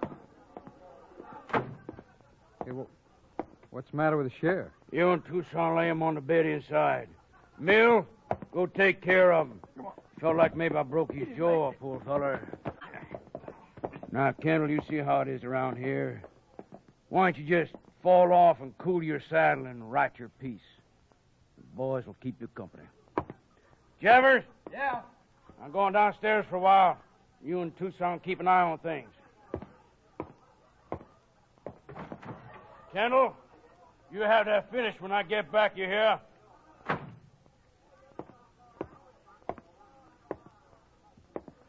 You heard what Big Sam told you. Yes. Oh, yes. Now, how's the sheriff? He's fine. Didn't break a thing. He'll be coming around. Now, you get going, huh? I'll put the paper and quill there on the table. I may need some help. What kind of help? Oh, things about Big Sam's background, his past. Well, Tucson here can tell you. He's been with him longer than me. Good.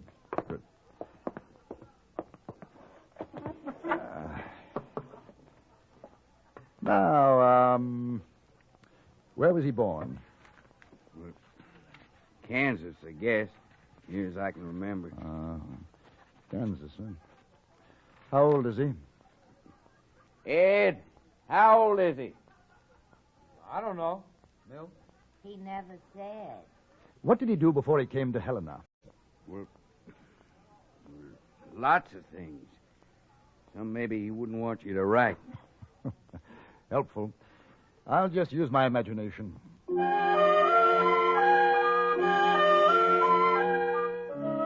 I began to write flowery, revolting nonsense. Tucson came closer, leaning over my shoulder. From time to time, I asked him a question. I knew if I could take him off guard for just a moment, it would give me a chance to get his gun. I had filled almost 2 pages when the time came. Well, Now, what do you think of this, Tucson?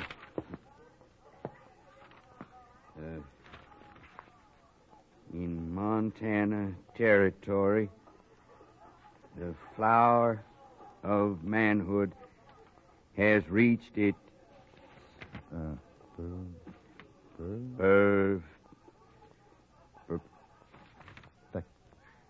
perfection. That's right. In the mining town of Helen. I refer to a stalwart citizen who bears, and with good reason. Hey,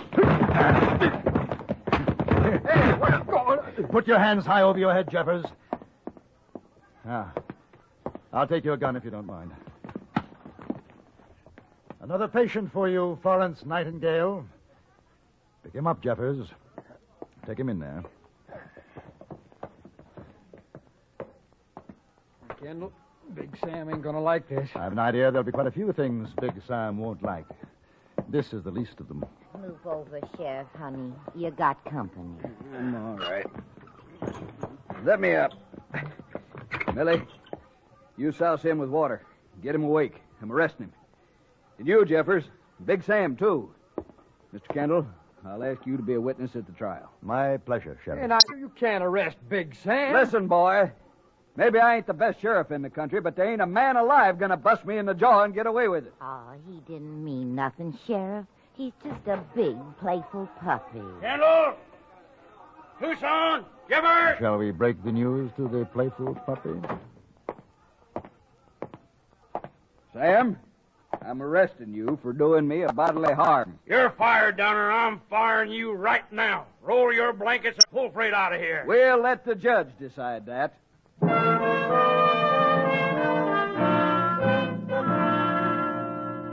The judge did decide, strangely enough, against Big Sam and his boys. 7 days in jail and $200 fine. It was a small thing, but it broke Sam Hobday's hold on Helena. The whole town stood against him, and he knew it. I sent the story off to the Times, but I don't think that it will improve Big Sam's chances for governorship of Montana Territory.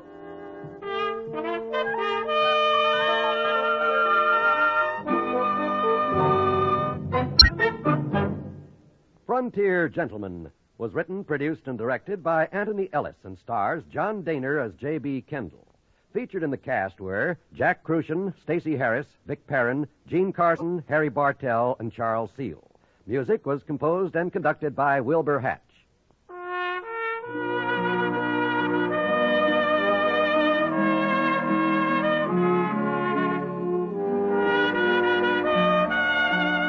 Now stay tuned for the Ford Road Show, which follows immediately over most of these same stations.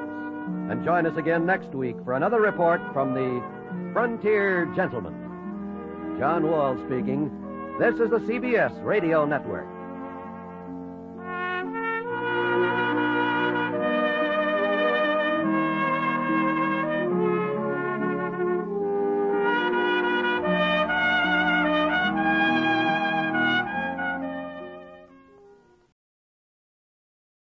It's amazing what a man will do to himself over a woman, and still more amazing what a woman will do to herself over a man.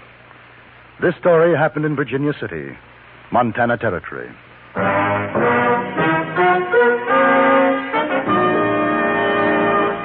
Frontier Gentleman.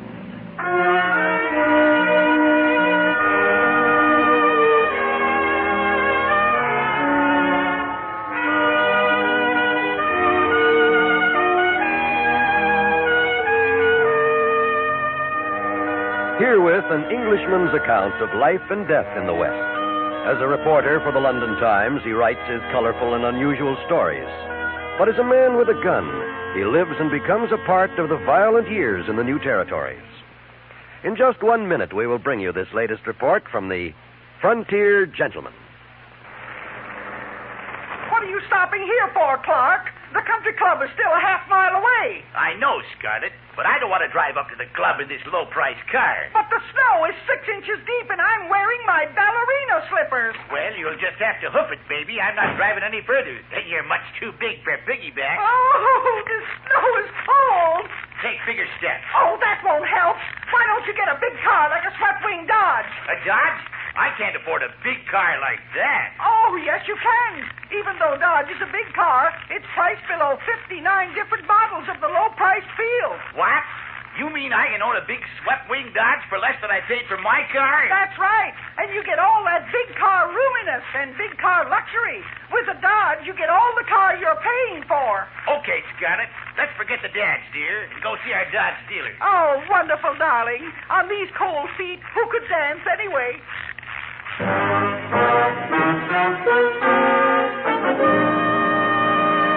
Now, starring John Daner, this is the story of J.B. Kendall, Frontier Gentleman.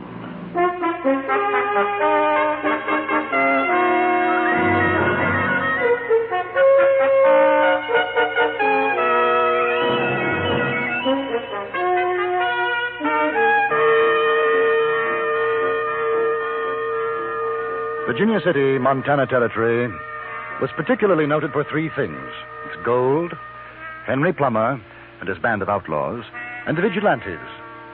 The vigilantes disposed of the Plumbers and were replaced by a more lawful authority, so that by the time I arrived, only the gold remained, and of course those who sought it, the miners. They filled the town day and night, spending their hard or easily won money in saloons, gambling houses, and hurdy-gurdy establishments.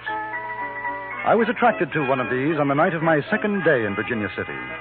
It was a brilliantly lit saloon called Skinner's, and outside was a large sign proclaiming the appearance of Miss Eulalia Robinson.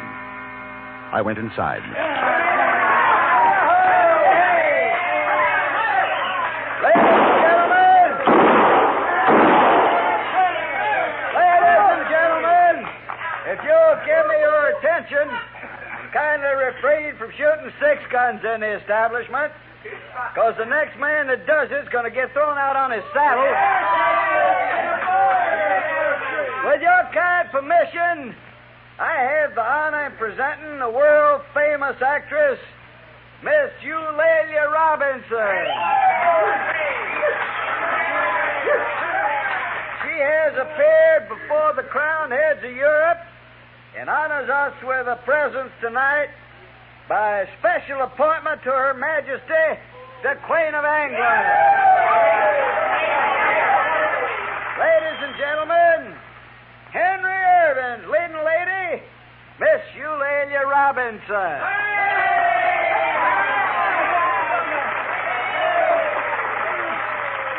For her first recitation, Miss Robinson will give us a scene from William Shakespeare's play, Romeo and Juliet.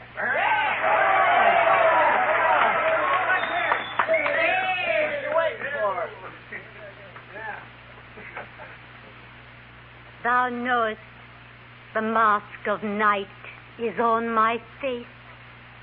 Else would a maiden blush bepaint my cheek. For that which thou hast heard me speak tonight, fain would I dwell on form. Fain She was in her late 30s. Not a good actress, not even beautiful. But her manner, the dignity of carriage, created an illusion of beauty which captivated her audience. She remained on the stage for a solid hour, and by the time she was finished, I could see that every man in that saloon was completely taken by her. And more than one imagined himself to be hopelessly in love. Boy,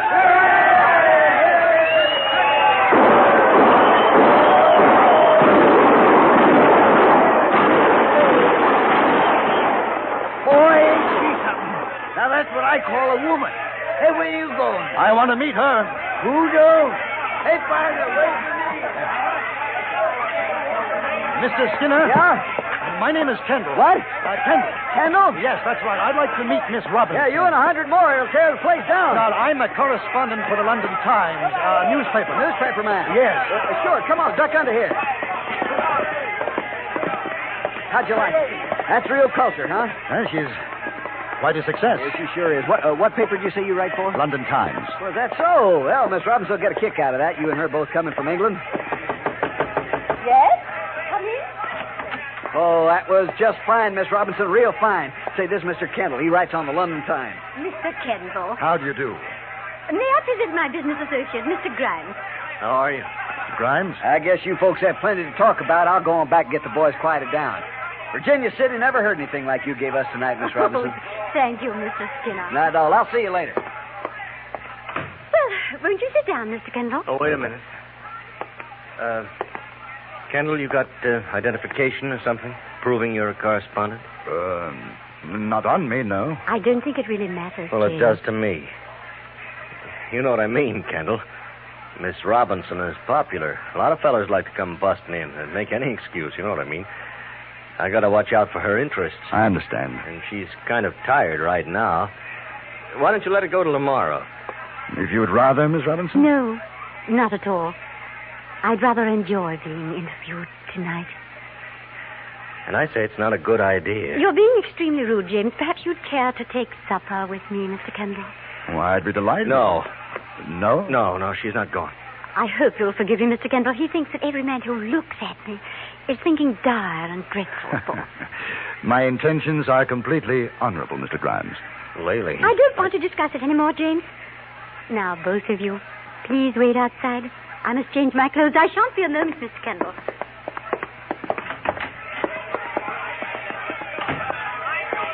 Listen, Kendall. I'm sorry I acted the way I did, but if I don't keep an eye on her, nobody's going to. You know what I mean? I think so. I mean, nothing personal, but as her business manager, I've got to take care of things. Now, she gets awful tired traveling around this way. Best thing for her right now is to go back to the hotel and get some sleep. As a business manager, Mr. Grimes, I should think you'd be happy to have a newspaper interview. Oh, sure I am. But you know how these actresses are. They're like kids. They don't even know what's good for them. I hadn't been aware. Well, take my word for it. So you go on ahead. Now, I'll tell her you see her tomorrow. Under the circumstances, I'm afraid she'd think it was rather impolite, don't you?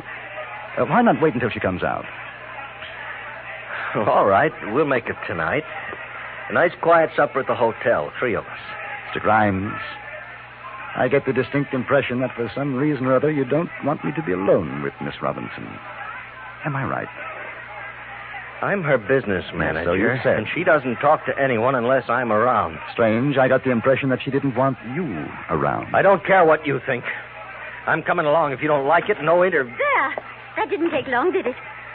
Are we ready, Mr. Kendall? Yes? Laley, you're going back to the hotel. Good night, James. I'll see you in the morning.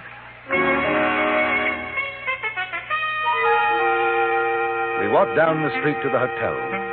She talked about some of her experiences in the territory, rather nervously, I thought, seeming almost deliberately to avoid her background of successes in England.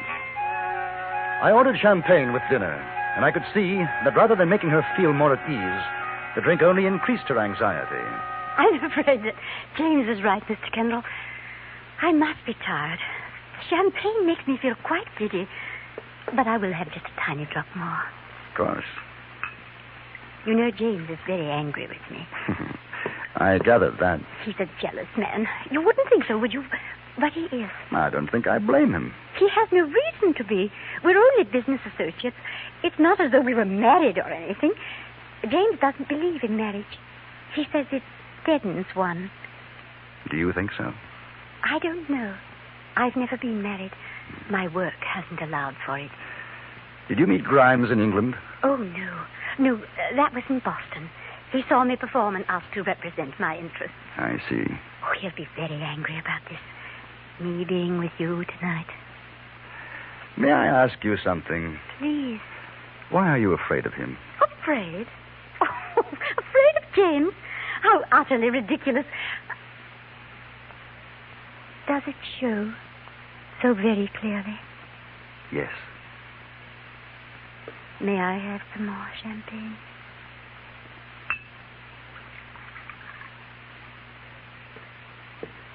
You know I'm not English, don't you? Yes. I never played with Henry Irving. Never saw England. Never did any of the things they say I did. I didn't think so. By appointment to Her Majesty. James thought that sounded fine. He took it from a bottle of Scotch whiskey. Do you know what I am, Mr. Kendall? I'm a liar. My whole life is a lie. I'm not even a good actress. I was completely charmed by your performance. How sweet. How gentlemanly and nice you are. Mr. Kendall, you're terribly attractive. You're the most attractive man I've ever met. No, that's not true. My husband was the most attractive man. You see, I lied about that, too. You are married. I was. James is always afraid I'll tell someone. Why?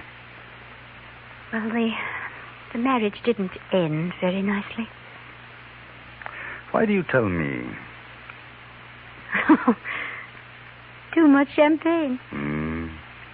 I don't think so. I'm tired, then.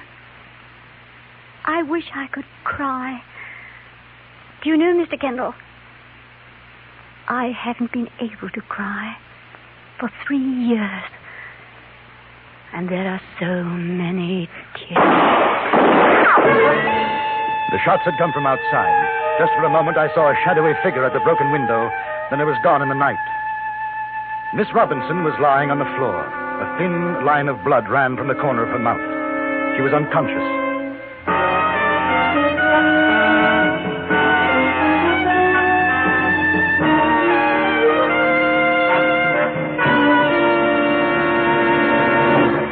In a moment, we return to Frontier Gentlemen.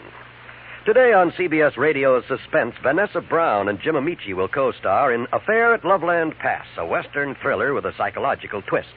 Exciting dramas waiting for you, too, on yours truly, Johnny Dollar. Join us on most of these same stations later today as action-packed stories come your way on CBS Radio's Suspense and yours truly, Johnny Dollar. And now we return you to the Anthony Ellis production of Frontier Gentlemen.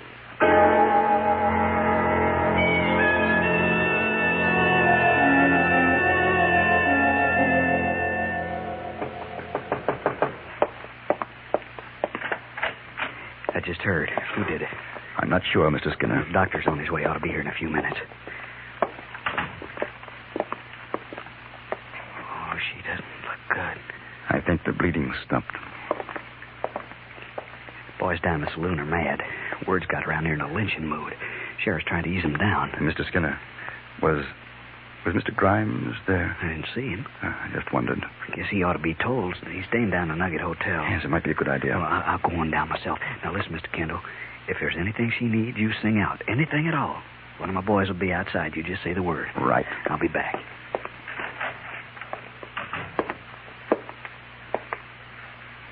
What a strange feeling. Miss Robinson, No pain at all. I've always thought there would be. the doctor is coming. I don't really mind, you know. Don't talk. Funny. I never believed him. He always threatened to do something like this. Dr. Todd, where's the wound, please? Oh, Kindly wait outside, sir. Yes.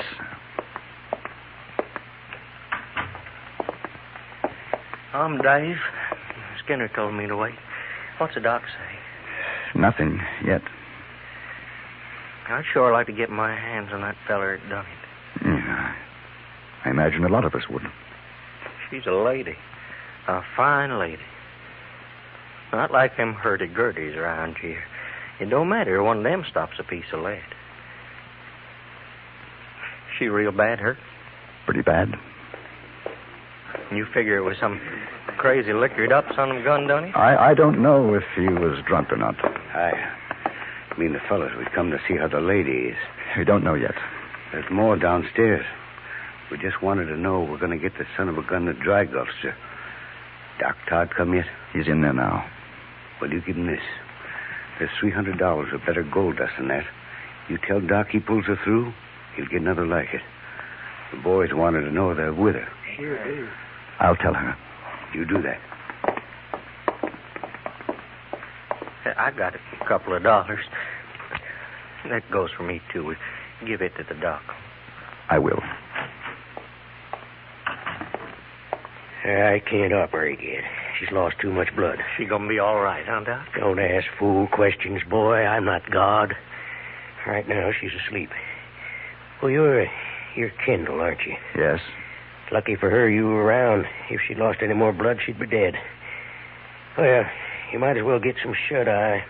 I'll stay with her.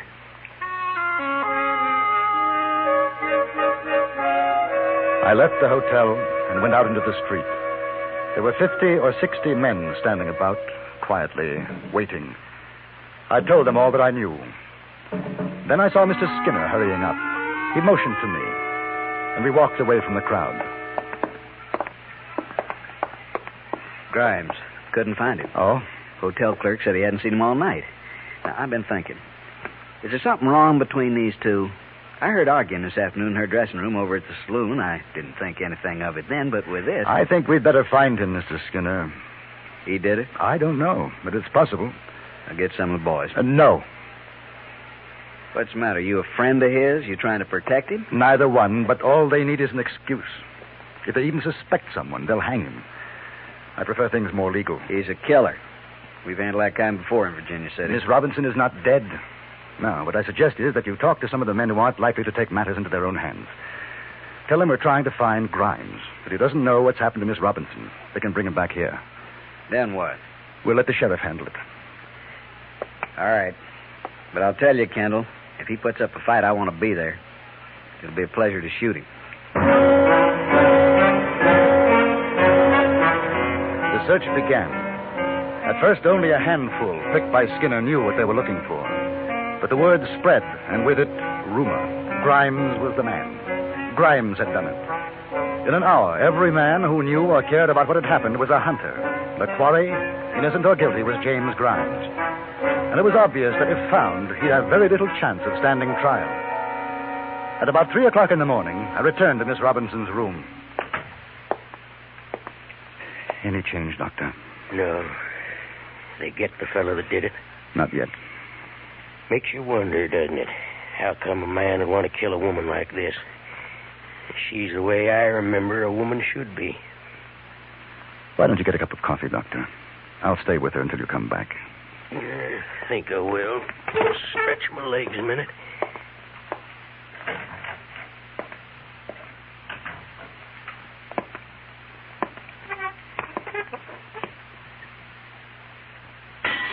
Turn around, Kendall. Don't move.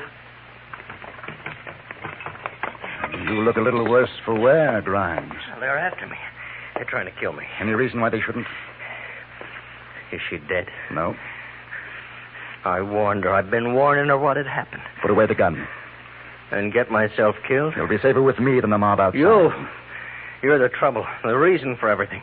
It's been men like you everywhere we go. Every town she has to find someone. I warned her. I told her I wasn't going to stand it any longer. I heard a different reason. A different reason? What did she tell you? About her husband.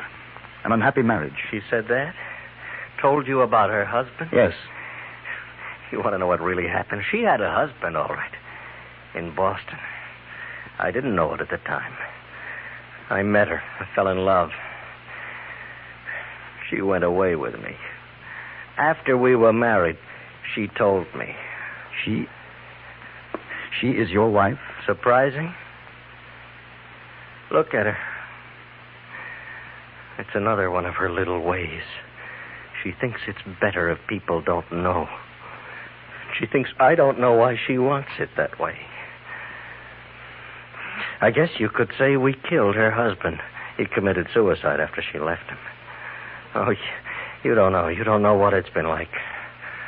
But I told her what I'd do if she went after another man. I'm sorry. No. It doesn't matter anymore. I hope she dies, then I won't have to feel these things. If she dies, they'll hang you. Yeah. James? Laylee. I'm sorry, Laylee. Such a jealous boy. I never meant anything. Don't, Laylee. I like to flirt. That's all. A woman likes to flirt. It doesn't mean anything. Mr. Kendall knows that. Can't you stop acting? Even now, can't you stop? Listen to him, Mr. Kendall. Has he been telling you what a terrible woman I am? I suppose it's true. But you're not much of a man, James. Really? You don't have to listen to this, Grimes. Kill her. Come outside. Kill No, her. you don't. Give me the gun.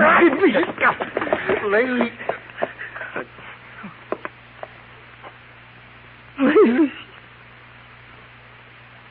She's dead.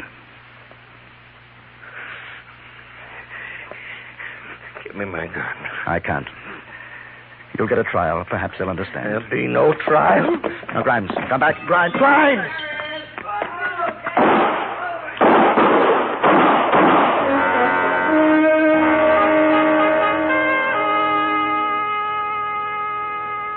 I think I was rather glad I hadn't stopped Grimes when he went through the window. They killed him. But in this case, perhaps it was better than a public trial and hanging. Miss Eulalia Robinson and James Grimes were buried side by side in Virginia City, Montana Territory.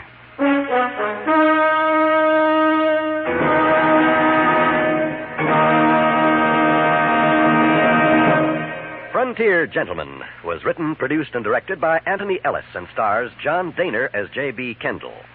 Featured in the cast were Jeanette Nolan, Larry Dobkin, Harry Bartell, Jack Moyles, and Jim Nusser. Music was composed and conducted by Wilbur Hatch.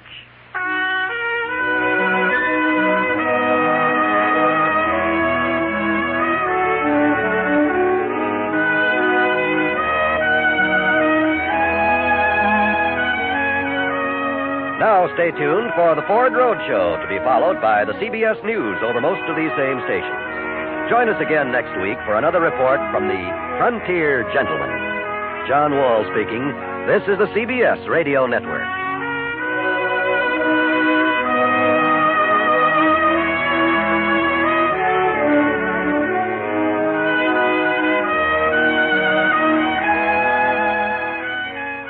At Deer Lodge in Montana Territory, I met a very unusual young lady.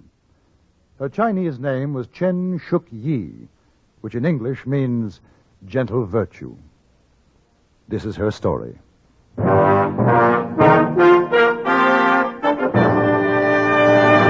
Frontier Gentleman.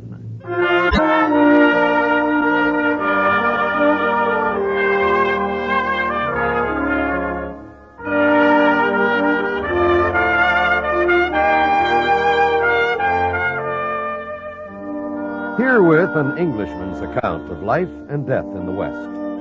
As a reporter for the London Times, he writes his colorful and unusual stories. But as a man with a gun, he lives and becomes a part of the violent years in the new territories. In just 1 minute, we will bring you this latest report from the Frontier Gentleman. Hey, what do you think of my new swept wing 58 Dodge, Ernie? Ain't she a beaut? Boy, that's really a big car. Big? I'll say she's big. I'll stay here by the grill, and you go take a look at those swept wing fins at the rear. Okay.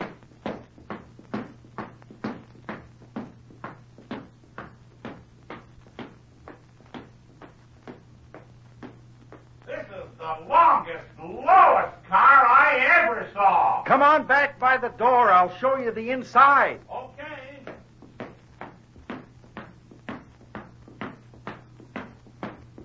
Now look inside. Wow, this Dodge is big inside. Look how wide the seats are. Who are those people in here? The neighbors. I'm charging them $1 an hour to sit there. Come on.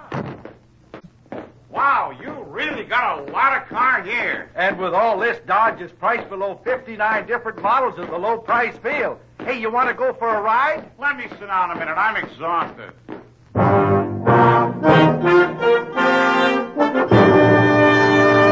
Now, starring John Daner, this is the story of J.B. Kendall, Frontier Gentleman.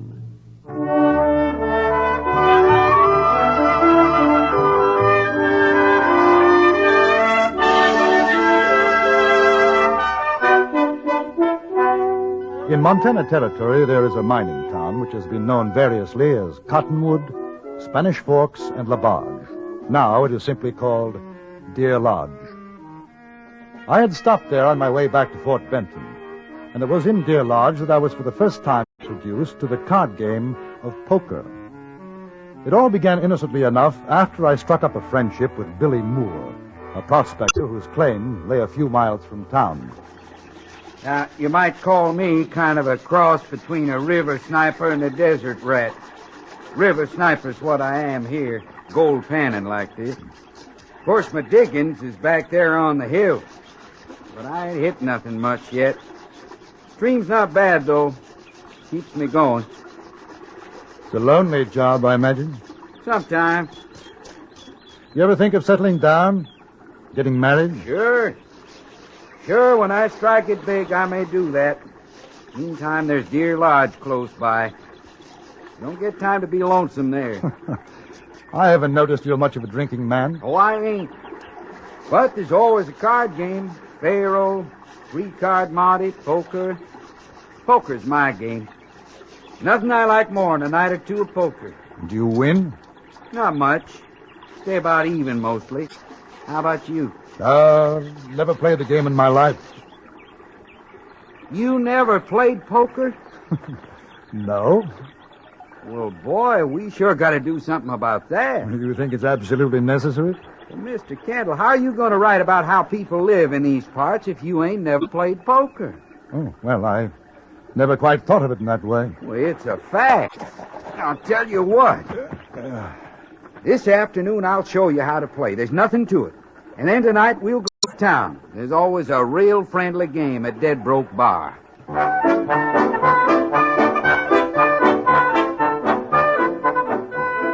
That evening, we rode back into Deer Lodge. Billy had pronounced me an able student, and that with caution, I might even add $1 or two to my diminishing funds. I had promised to limit myself to play with $50 and no more.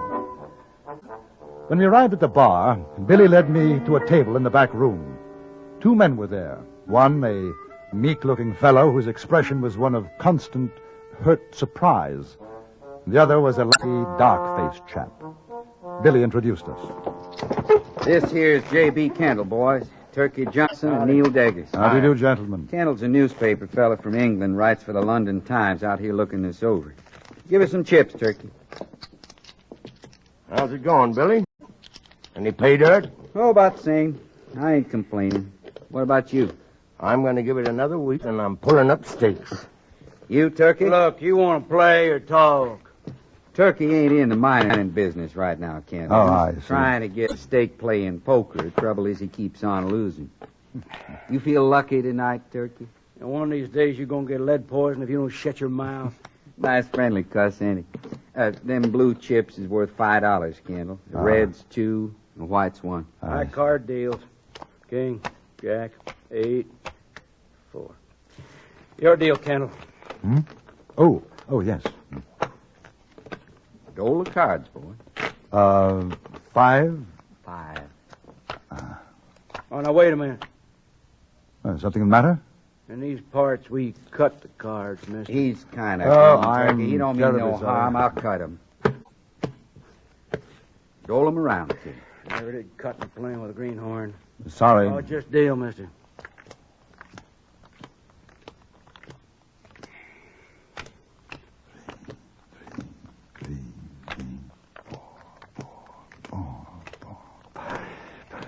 Five. Open. $1. Call. Raise $1. No, thank you. Not for me, neither. I got a feeling you're telling a winded turkey. I'll see you. Give me 3 cards, Kendall. I'll take 2. Billy won the first hand and the second. I played very carefully, and at the end of an hour was about $5 to the good. I could see that Turkey Johnson resented both me and my playing, even more so because he was losing. His temper slowly deteriorated with the quality of his cards. Then the door opened, and a small, pigtailed Chinese gentleman walked in. He had an ageless face, impassive. Hey, you! I didn't think you'd be coming tonight. Light and rest saddle. This is J.B. Kendall. He's from England. Mr. Kendall, I am honored. Is it Mr. Yu? Yes. How do you do, sir? Good evening, Mr. Deggars, Mr. Evening. Johnson. All right, come on. Come on, Moore, it's your deal. I know it. Well, deal. Chips, please, Mr. Johnson. $50. You keeps a string of burros, sells them or rents them. Orneriest critters you ever see. Oh, very intelligent. Very noble animals. How's that pretty girl of yours, you? Ain't seen her around. He keeps her hid from the likes of us, huh? You ought to see her, Kendall. Real nice little filly. Is your daughter, Mr. Yu? Oh, no, daughter, no. She's girl from Hong Kong. She helps me with business. Talk. It's your play, Kendall. I'll open for $1. Mr. Yu proved to be an astute but unlucky player, and Johnson began to win. For the next 2 hours, the game seesawed back and forth, and after that it became obvious that unless there was a startling change, the big winner would be Johnson. The loser, Mr. Yu. Billy, Neil Deggers, and myself were about even. Then an extraordinary thing happened. I found myself at the end of a draw, sitting with 3 aces and 2 queens. The betting was up to Neil Deggers. At that time, there was $50 on the table. 2. No, I'm folding. 2, and I raise 3. Yeah. Hey, this is a big one, huh? All right, boys. I'm calling and raising 5 of my own. You take it easy, Kendall. Shut your mouth, Moore. Ain't no side playing this game. Now, don't get riled, I ain't Turkey. riled. Just keep your mouth shut. I'm sorry, gentlemen. Just give me a moment. Very well. I'll call. $10. Kendall, you know it's going to be a pleasure to make you holler calf rope. Ain't going to be no beginner's luck in this game. Your play, Mr. Yu. And 25. Sure am glad I'm out of this one. You're 25 and up 25. Kendall, you better get out. Son of a gun, I'm saying for the last time, Moore, you shut your mouth. Now listen, Turkey, he's a friend of mine. Mr. Johnson's, he's quite right, Billy. I'd like to buy some more chips, please. 100. Well, what's your play, mister? It'll cost you 50. You better not... 50. Man, you ain't going to have enough left to dust your fiddle. 50 and raise 50. What? There's near 300 in there. Yeah, so there is.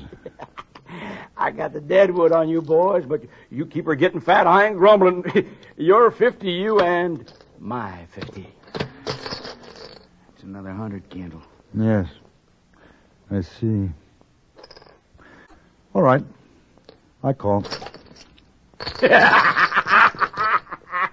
Mr. Tucky, there is $500.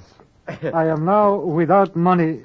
Still, I wish to call you back. Oh, that's too bad. Maybe you can get a loan, huh? I not take a loan. Well, what do you say, you? You in or out?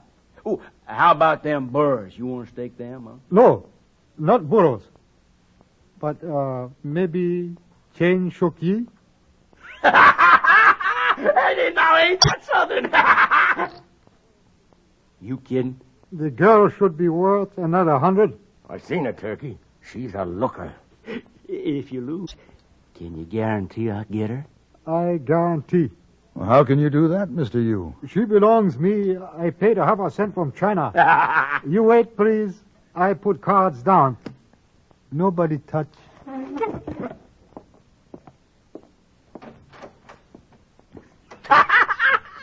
What you got, Turkey? Had's gonna make you happy as a duck in Arizona. What's the matter, Kendall? Is game too rich for you, huh? No, not at all. I find it very interesting. Well, boys, my luck has turned. Yeah, I'm going to get me a grub steak with the winnings and have me a real nice score to take care of the grub slinging and the like. Say, how about me and you go and pardon it? Yeah, might do that, Diggers. Yeah, might at that. At that moment, the door opened, and Mr. Yu came in, followed by the girl, Chen Shuk Yi. She must have been in her early 20s, and she was quite beautiful. She didn't look at any of us, but moved behind Mr. Yu's chair, staring black-eyed, expressionless. You tell her what happens if you lose? He has been told. You betting her? Yes, I call you bet with Shuk Yi. All right. What do you got? Flush. Hearts. Oh, I had you figured. Too bad. Yeah, kings and tenors full. Just a moment, Mr. Johnson. Aces and ladies full. Son of a gun. You have won, Mr. Kendall. The money and the girl are yours. Most honored to meet you, Mr. Kendall. Shuk Yi's belongings are at my house. Do you wish her to bring them now? Well, I understand it is a matter of delicacy. You live at the hotel, Mr. Kendall? No, I'm staying with Billy Moore. Her belongings will be brought tomorrow. Most happy gentlemen, good night.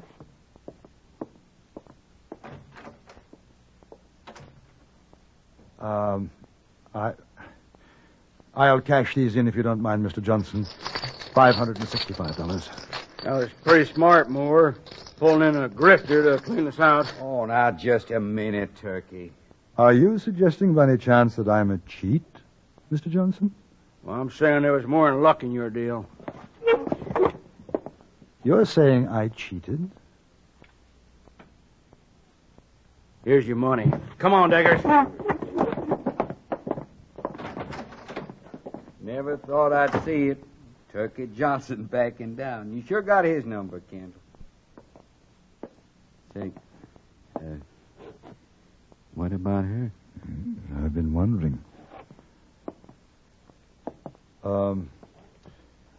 Shuk Yi? Yes, Master? No, not Master. I'm Kendall. Kendall. I think you'd better go back to Mr. Yu's house now. Oh, no. Me belong Kendall now. Mr. Yu, not take Shuk Yi back. I not go back. It ain't gonna do no good, Kendall. He wouldn't have her back. Old Yu's got a lot of pride. He lost her fair and square. She's yours. But I can't. What the devil am I going to do with her? Well, now. A good cook. Men clothes. Very good. Good enough for me, girl. Billy, we'll have to put her up in your shack until I can think of what to do with her. Well, that's fine with me, Kendall. That's just fine. You and I will sleep outside. Well, now, hold on, boy. I don't mind giving up my bunk. I can sleep on the floor, but there ain't no sense in freezing to death, maybe getting the rheumatics or the heaves. Well, perhaps she could stay at the hotel. I'd get her a room. There ain't room for a skinny tick in there this time of night. All right, then it's got to be your place. Come on.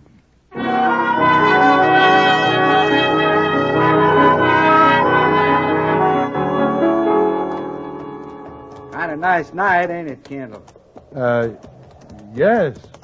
Stars sure do look pretty. You comfortable, Shuk Yi? Very comfortable. Very nice. Thank you, Kendall. How long have you been over here? 4 years. What made you come? I was slave girl. Mr. Yu sent to buy me. I come. Oh. I like you better. I be good slave to you. No. A slave is not a good thing, Shuk Yi. No one should be slave. In this country, no slaves. You understand? No. If I no slave, what I do? Well, what did you do in China? Slave. Very rich gentleman. Lots of slave. But he get dry gulched by other rich gentlemen. Then I his slave. Then second rich gentleman sell me to Mr. Yu. He sell many slaves come to America. Now I you slave. No, I don't want a slave. Then why you buy me? I didn't. I won you in the poker game. If you lost, you would have paid money? Yes. Then you see, it is same. I am glad I not be won by that no good son of gun, Turkey Johnson. She sure got him pegged. You shouldn't say that, Shuk Yi. Bad words. I hear many people say so. I no like the way he look at me, son of gun. Here, Shuk Yi, I'll help you. I'll get the horses fed and watered. You want to show her where to sleep? All right.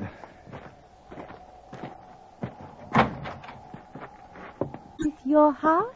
No, it's Billy's. Oh, he very rich man. Mr. You not have wood floor. You'll sleep here on this bunk, Shooky. Where you sleep? Outside with Billy. I sleep on floor. You sleep on bunk. No. I'm going out to help Billy now. You go to bed. If the master wills it. I will it. Good night. Billy. Yeah?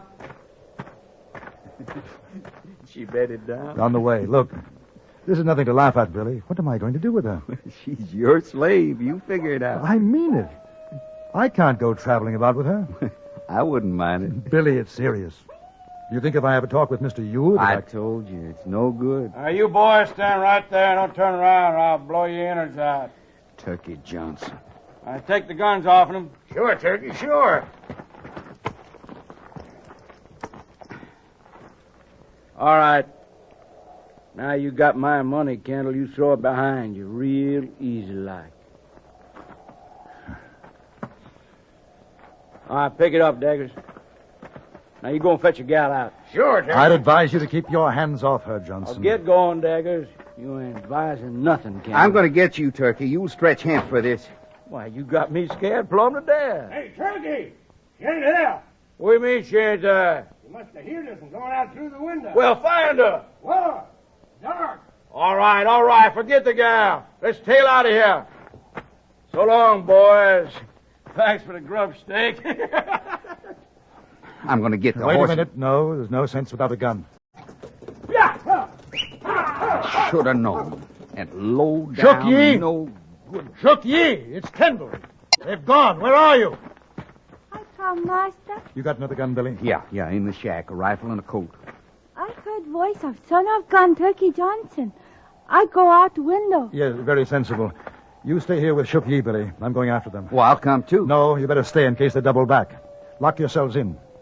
Sure I will, Kendall, sure. Don't you worry about a thing. I left Billy the rifle, took the coat, and rode after Johnson and Deggers. I hoped they'd make for Deer Lodge, which is exactly what they did do. I found them in the least likely, but I suppose most likely place for a man like Johnson, the Dead Broke Bar. They were celebrating, standing drinks to everybody in the place. Yeah, set him up again. Woo! I'm a curly wolf, and it's my night to Hey, Turkey! Oh, don't bother me, boy. Yeah, Turn around, Mr. Johnson. Well, if it ain't Lord Kendall. What do you say, Your Honor? All right, come on, have a drink. Not with my own money, thanks. Hand it over like a good fellow. Are you loco, mister? Your money? Well, I cleaned you out. Ain't that right, Deggers? Sure. Dead right, Turkey. An unfortunate choice of words. I say you're dead wrong. But either way, unless you give it back, you'll most certainly be dead. I'm getting out of here. Here, me too.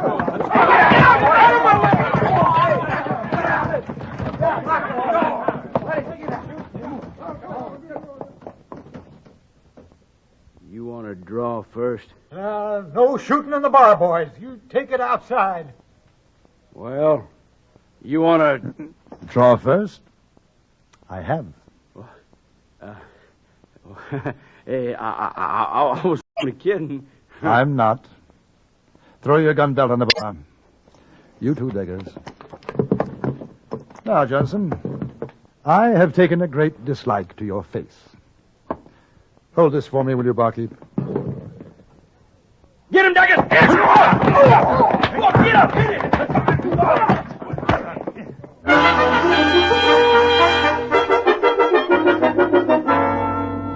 Billy, it's me, Kendall.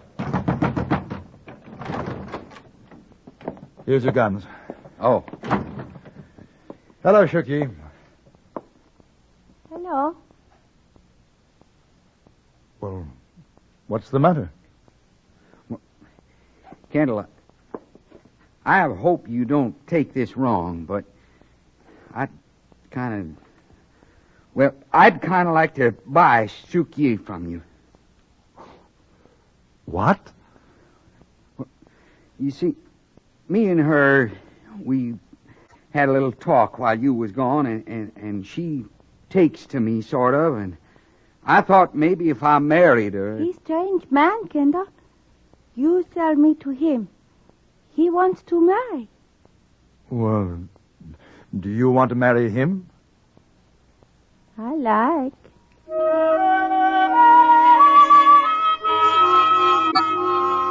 The next morning, I was best man at their wedding, and Mr. Yu gave Shuk Yi away. After the breakfast took place at the Dead Broke Bar, I started off for Fort Benton, where I planned to take the river steamer down the Missouri to write my reports of another part of the West.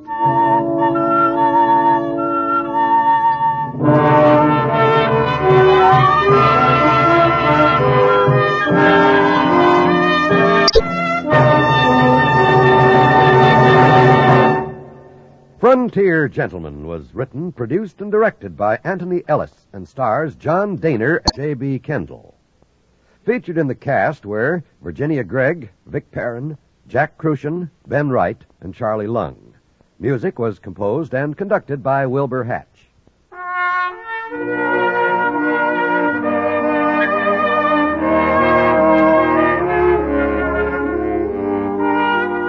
Join us again next week for another report from the Frontier Gentlemen.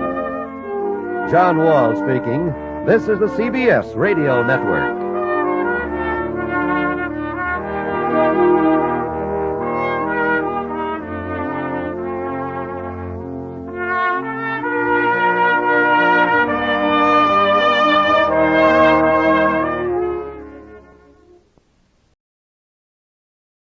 I attended a murder trial in Fort Benton, Montana Territory. To say that it was unusual is putting it mildly.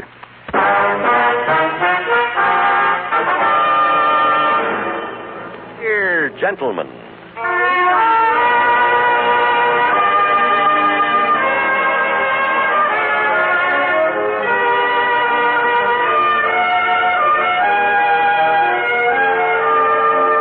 Herewith an Englishman's account of life and death in the West. As a reporter for the London Times, he writes his colorful and unusual stories. What is a man with a gun? He lives and becomes a part of the violent years in the new territories. Now, starring John Daner, this is the story of J.B. Kendall, Frontier Gentleman.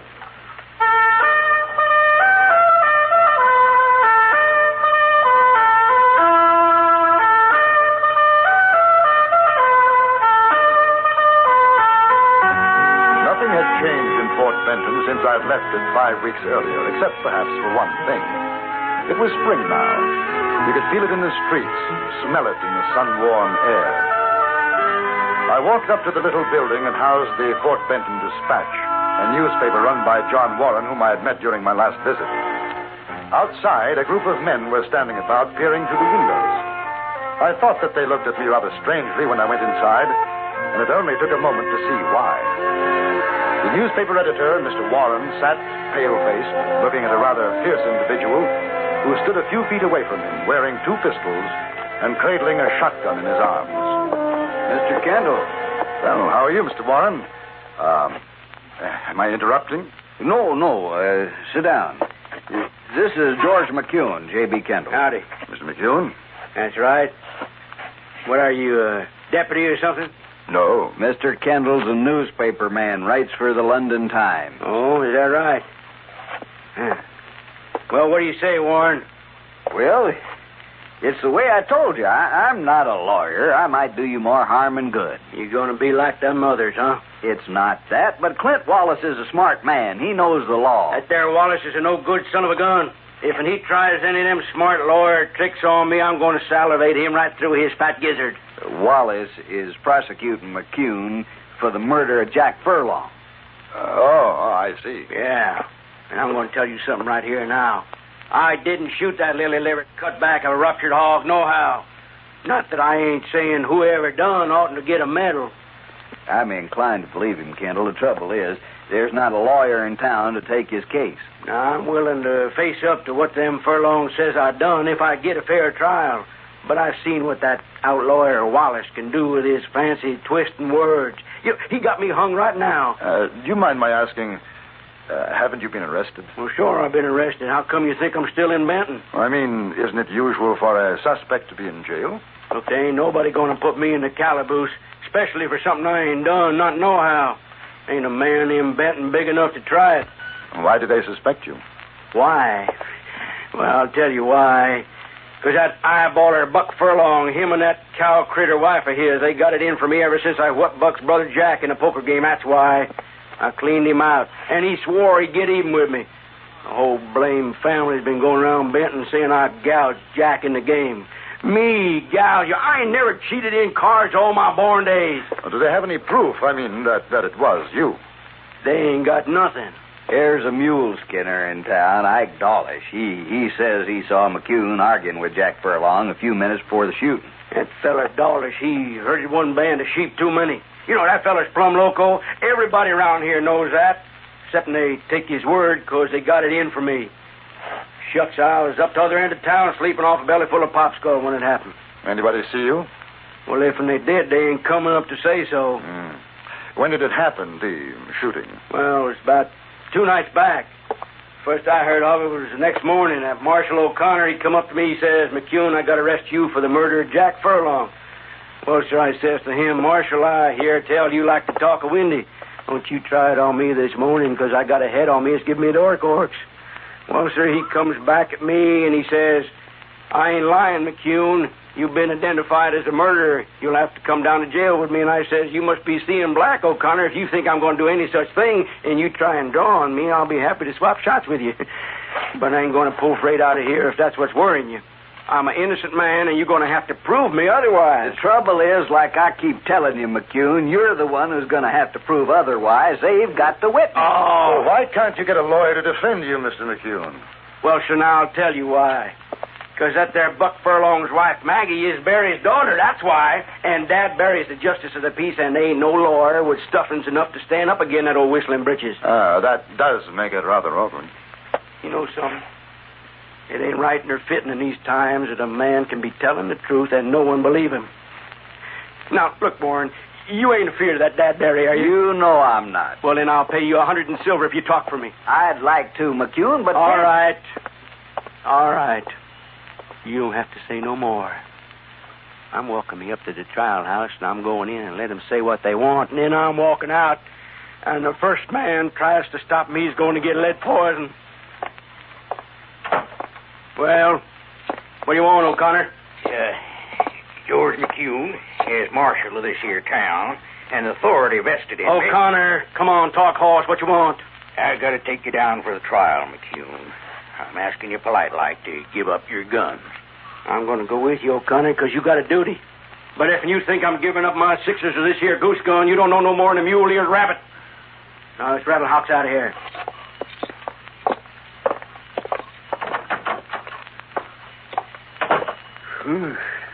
You know, I feel sorry for him, but I'm glad to see him out of here. He's been with me for better than 2 hours, Kendall. Yes, I can see where he could be quite persuasive. You know, I wasn't kidding. If I'd have thought I could help him, I would. But I'm no good at public speaking and never was. Break out all of a sweat. He'll do better alone. Who is he? Oh, McCune, he used to be an Indian scout with Crook. Hadn't been able to forget his ways. He's a tough man and likes folks to know it. That's why even if he didn't kill Furlong, most everybody figures he did. The jury will, too. You don't think so? No, he wouldn't have stayed around for the trial if he had. Besides, he wouldn't have killed a man like Jack Furlong. He'd have got more fun out of stomping his head in. I knew Furlong, a scroungy little toad, always fooling around with women. Somebody else's if he could. What'll happen if the jury finds McCune guilty? I don't know. There'll be trouble, though. It seems a bit unfair, doesn't it? Well, sure it is. But what are you going to do? You know, as an outsider, I might be able to defend McCune. Do you know anything about the law? Well, I know some pretty important words. That might help. And I have the feeling that McCune's telling the truth. I don't know about old Dad Barry, though.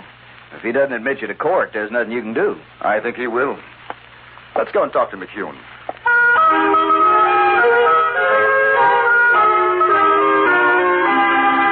we arrived at the saloon, it was already half full. The accused man was sitting in a small storeroom drinking a glass of beer, his gun still very much in evidence. Marshal O'Connor stood in the entranceway trying to appear as though he were guarding his prisoner, although he seemed extremely nervous and was obviously unhappy with his job. He didn't want us to talk to McCune. I'm sorry, Mr. Warren. I can't let either of you gentlemen in to see him. We're his legal counsel, O'Connor. O'Connor, you let him pass by or I'm going to come out. You said you ain't got no lawyer, McCune. He's got one now. Don't give me no trouble, O'Connor. I ain't in the mood. All right, close the door, O'Connor. Well, I see you changed your mind, Warren. I'm real grateful to you. It's not me, McCune. It's Mr. Kendall. He's going to talk for you. How come? I heard what you had to say. I think there's a good chance you're innocent. Are you a lawyer? No, but I know something about law. Probably as much as Mr. Warren. Uh-huh. How much you figure on getting paid? Well, if we win, what you would have paid Warren. If we lose, no, it won't matter. Yeah. All right. All right, you got yourself a deal. But I want to tell you something, Kendall. If they call me guilty, you better duck, because it's going to be the ding-dangest shoot-up you ever saw in Benton.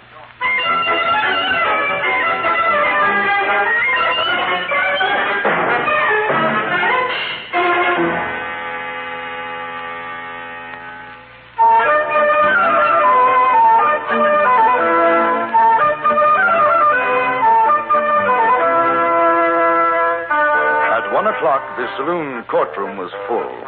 The judicial bench was the counter, and whiskey barrels set up on end in front of it served as the legal bar. 12 good men and true sat at tables placed to the side in a row. They were highly conscious of their importance to the community, and only 4 were taking advantage of the convenience of whiskey close at hand. Windows and doors stood open for the comfort of those inside who might feel the spring warmth, and for the accommodation of those crowded outside, unable to obtain even standing room. At 1 o'clock, court was called to order, the clerk hammering on the bar with the butt of his whip.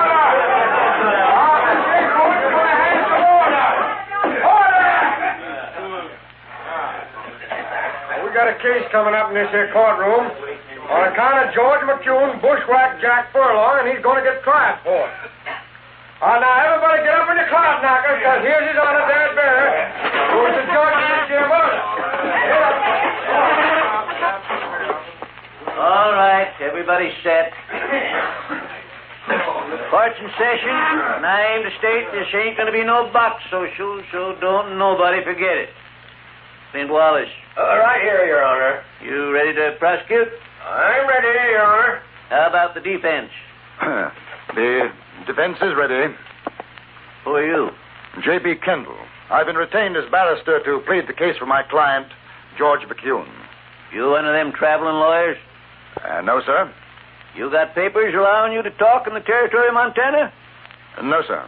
Then sit down. Well, I submit, Your Honor, that Mr. McCune has a right to be heard, and is within those rights to call whomsoever he chooses to speak for him. He has chosen me. A prima facie rule of law. Phipps versus Mahoney, Newgate, 1803. What's he talking about, Corson? Well, it sounds like law talk to me, Your Honor. Give me that legal book.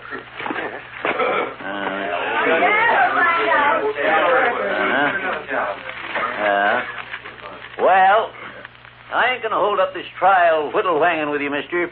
Ipso facto. So don't go trying any jackleg stuff with me, or by ziggity, I'll fine you for contempt of this here judicial court. You savvy? Bring in the prisoner. I'll bring in George McCune. Ain't nobody bringing me in. I'll bring him own self. Mind you, this hombre's on trial for murder. What's he doing with them shooting irons and the shotgun? McCune, you better give me them guns. I ain't giving you nothing. Marshal,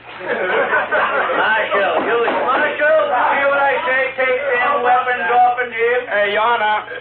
Now, I got a big respect for things legal. That's how come I'm here. But if anybody tries to take my sixes, there's going to be a mess of trouble. These here weapons is to protect myself. Marshal, I'm telling you. Dad, you want them guns, you go get them yourself. I object. What are you objecting about, Clint? Ain't your court. I'll get on with the trial. Gentlemen of the jury, we're going to prove that George McCune did with malice and plain ornery covetousness killed poor old Jack Furlong on Thursday last at 9:30 o'clock. The way she's carrying on, you'd think she was married to Jack instead of Buck. We will prove that the killer McCune did take... Objection. What's the objection, mister? The learned counsel refers to my client as a killer. This has yet to be proved in trial. Ain't no call to object. Go ahead, Clint. The killer, McCune, did take a .45 and blew 2 holes in said deceased Jack Furlong. It killed him.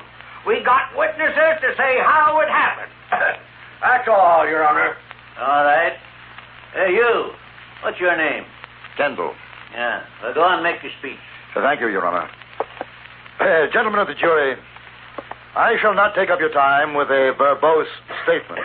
I will only say that when the trial is at an end, you, the peers of George McCune, will send him from this courtroom a free man, exonerated of any complicity in this crime. Well, what does it mean by that? Clint, call the first witness. I call Buck Furlong, the dead man's poor brother, to the stand.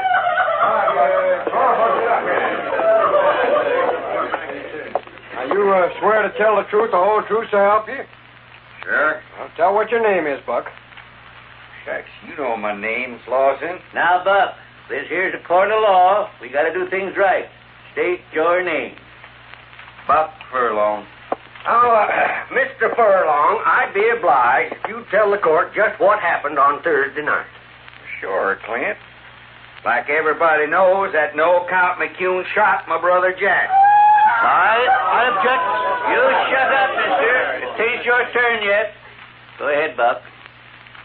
Jack said he was coming down here to your place, Dad, for a shot of whiskey. And that sidewinder McCune dry dog. You plebeian mule,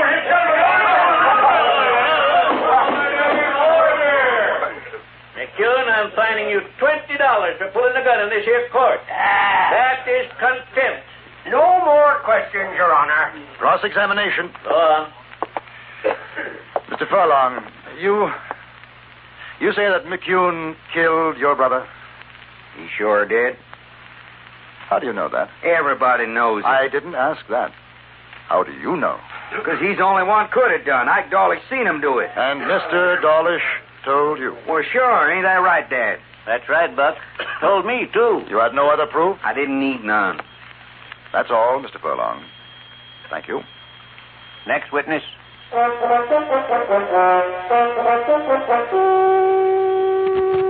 were 10 more witnesses after that, all proclaiming Jack Furlong's good name and damning McCune's. The trial was momentarily interrupted when 2 deer were spotted frolicking in a meadow 100 yards from the courtroom. There was a wild dash to the windows in order to obtain a better view. When order was restored, one of the prosecution's most important witnesses was called, Mrs. Buck Furlong. Oh, Maggie, there ain't a soul here don't understand how you felt about your brother-in-law. It's the truth, the holy truth. Sure. Now, you tell the court what you know about the murder. Well, that highbinder McCune, it wasn't enough he cheated our poor Jack out of his money, which everyone in Benton knows. He hated him because his conscience wouldn't let him sleep, haunted him like. So what I figure is when poor Jack went down to get himself a drop of whiskey for his poor tooth, which was ailing him something terrible, he run into McCune, and him being a drunken skunk, McCune couldn't stand to face up to him, so he shot him up. That's how it happened, Paul, Your Honor. You just ask Ike Dawlish, he'll tell you. Poor Jack, dead. No more questions, Your Honor.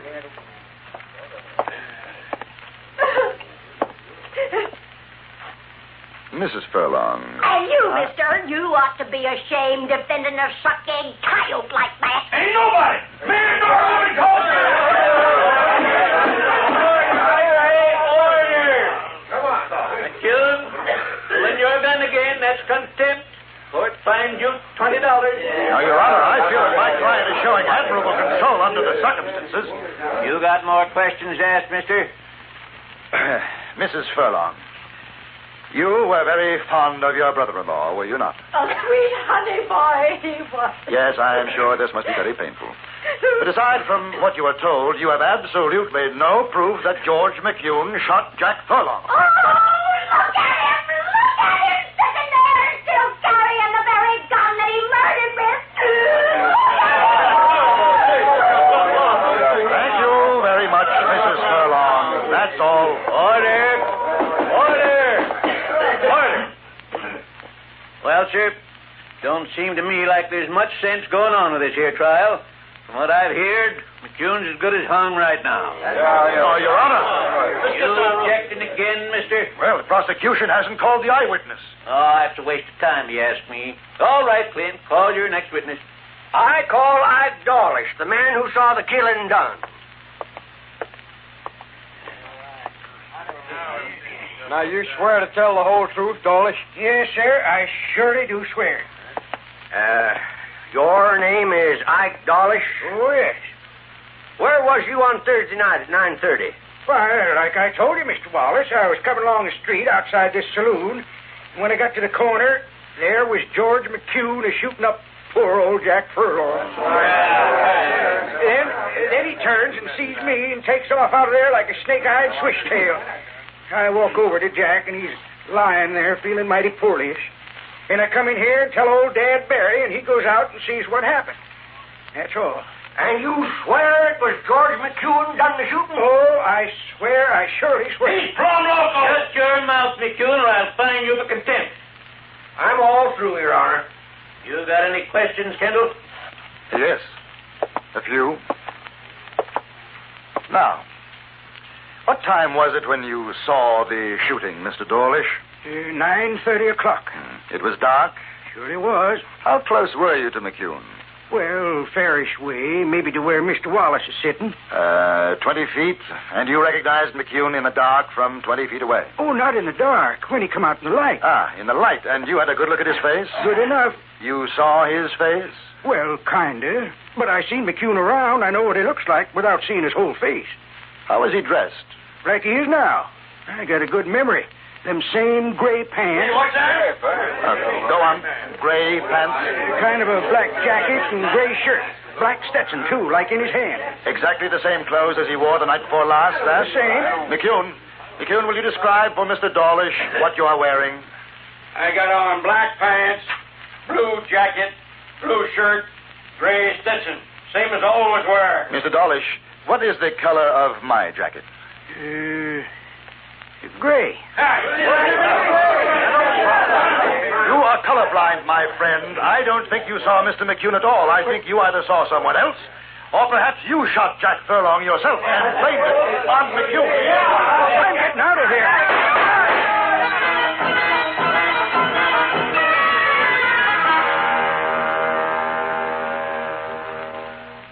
How did you know, Kendall? I didn't. Not until Dawlish made that slip about color. The rest was luck. You know, I feel kind of sorry for Little Runt, even if he did blame it on me. Has he said why he did it? Oh, well, it seems Jack Furlong was rather romantically inclined toward Dawlish's wife. He knew Mr. McCune would be the easiest person to blame for the shooting, and, well, that was that. Hey, not that it makes no never mind, but listen to that Maggie Furlong. You figure maybe she and Jack was romantically inclined? I figure that Jack Furlong had a very bad case of spring fever. It killed him.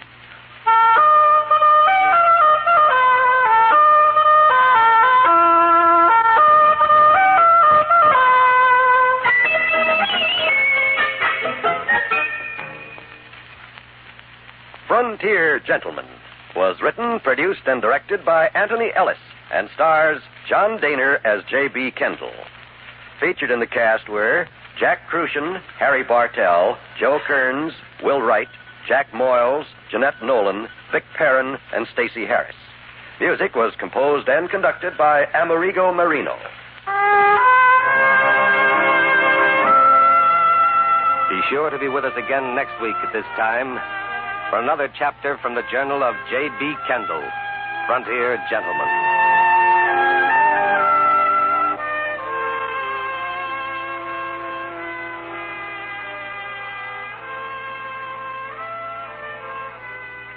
In a card game, aces and eights are known throughout the West as a dead man's hand. There's a good reason for it. And this is the story of how the hand got its name.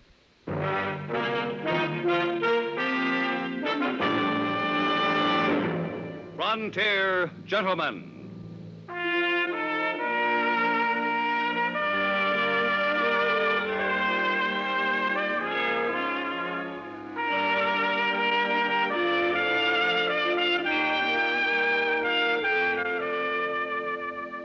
Herewith, an Englishman's account of life and death in the West. As a reporter for the London Times, he writes his colorful and unusual stories. But as a man with a gun, he lives and becomes a part of the violent years in the new territories. In just 1 minute, we'll bring you this latest report from the Frontier Gentleman. This is James Matthews with official results on the automobile competition the whole industry watches every year, the famous Mobil Gas Economy Run. This year's run, 1,883 miles from Los Angeles to Galveston, Texas, ranging from sea level through mountain passes. And once again, Chrysler Corporation cars took the lion's share of firsts. Plymouth, Chrysler, and Imperial again this year for the second straight year, winning first place over all other cars in their class in the famous economy run. Imperial, by the way, was sweepstakes winner, too, getting 62.7188 ton-miles per gallon.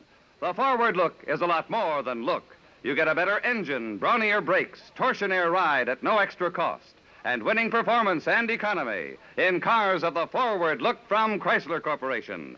Take a drive this week in a car of the forward look. Plymouth, Dodge, DeSoto, Chrysler, or the triumphant Imperial. Drive one of America's performance winners from Chrysler Corporation.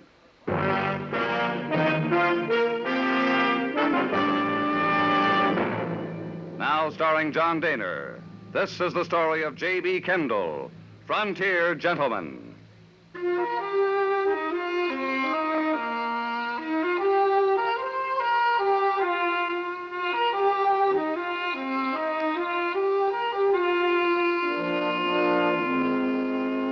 I left Fort Benton, Montana Territory, in a little river steamer called the Pride of the West.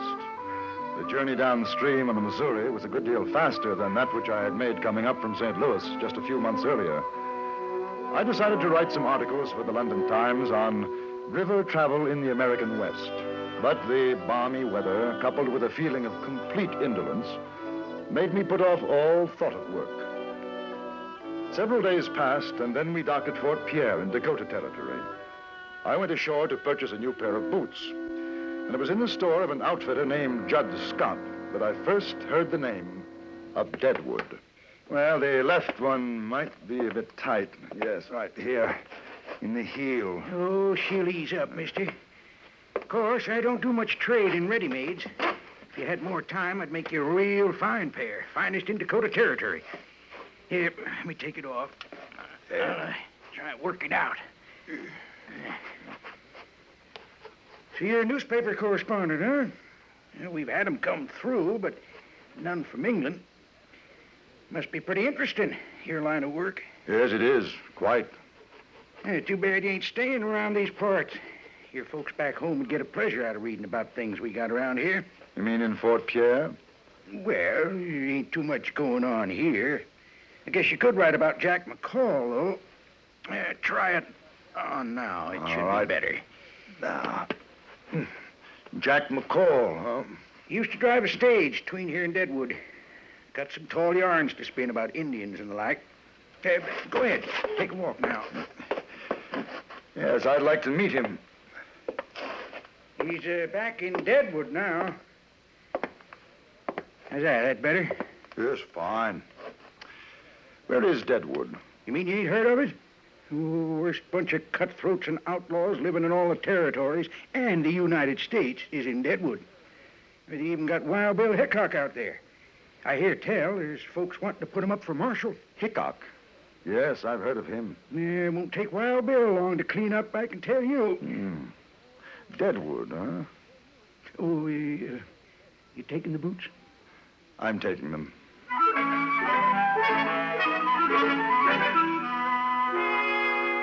I sold the remainder of my ticket to a man booking passage for St. Louis, and the next day took the stage from Fort Pierre to Deadwood in the Black Hills of Dakota Territory.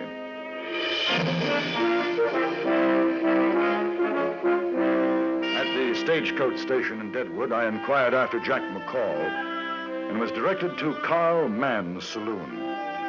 Even though it was Sunday, I was surprised to see that the place was practically empty. A hatchet-faced woman dressed in black was drinking alone at the bar, and I found McCall, a broken-nosed, sullen-looking man, sitting at a table playing a game of solitaire. Yeah, it's me. Who's asking to know? J.B. Kendall. What's your business, J.B. Kendall? Well, a gentleman in Fort Pierre mentioned your name. He runs the general store. Judd Scott? Yes, that's right. How come you want to talk with me? Well, as a matter of fact, I'm a newspaper correspondent, and I thought there might be a story to write about Deadwood, and your friend suggested that I get in touch with you. What kind of story are you thinking about? I understand that Wild Bill Hickok is in town. Do you know him? Why don't you ask her? Hmm? Or at the bar. Calamity Jane. Figures she knows him better than most. Oh, well, thank you, I will. Perhaps I can buy you a drink after? Suit yourself. I ain't going nowhere.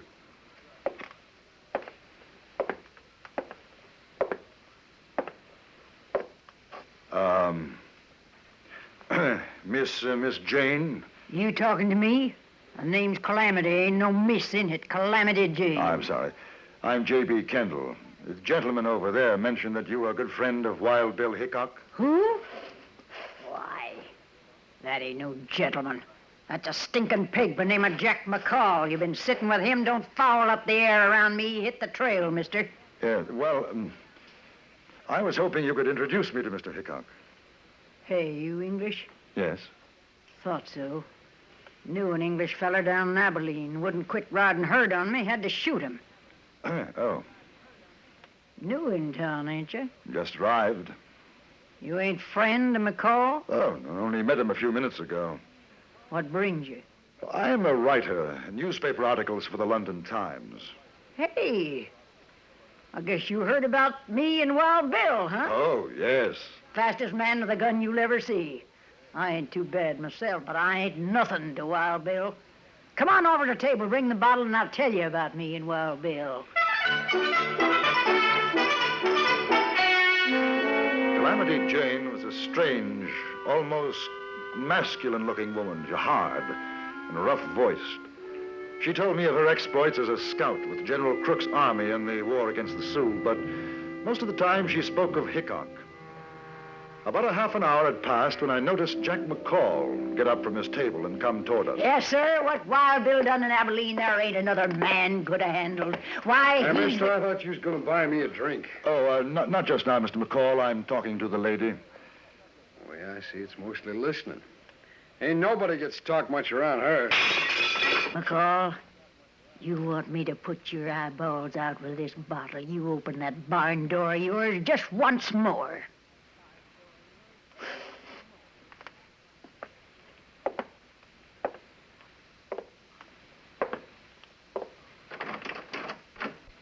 Kendall, you come on down to Boot Hill Saloon when you're through. I'll tell you the truth about that female polecat there in a windy train. One of these days, me or Wild Bill's gonna pump that coyote full of lead. Except he ain't worth wasting a ball on. And all I know about him is that he used to drive the stage between here and Fort Pierre. Yeah, lost that job because he couldn't hold his liquor. He used to be a buffalo hunter till the feller he worked for caught him stealing hides. He ain't no good, that one, and his pals is worse. You ever run into Tim Brady or Johnny Varnes, you watch your step, mister. Them's two of the boys, along with McCall, that Wild Bill's gonna run out of this town when he gets to be marshal. Where is Wild Bill now? He's up in the hills working on his claim. Him and his partner, Colorado Charlie. They ought to be back by tomorrow. He'd like to meet you, mister. Wild Bill always had a liking for you newspaper fellas. Well, what's your hurry? Sit down. We'll split another bottle. Oh, thank you, but now I think I'd better get settled. Wash some of this Dakota dust off. What a dude. All right, go on up the hotel. Tell him Calamity Jane sent you, and if they don't give you the best room, I'll shoot up the place. The recommendation was most effective. I got the best room in the hotel. 2 hours later, in spite of Calamity Jane's warning, I wandered down to the Boot Hill Saloon. I was curious about McCall and what he might have to say about Calamity and Wild Bill Hickok. I found him there, very drunk. He was talking to a heavy-set man who was chewing on an unlit cigar. McCall greeted me as an old friend. Hey, what do you say, Kendall? You had enough of that female windbag, huh? Hey, Tim, this is the fellow I was telling you about. Kendall's his name.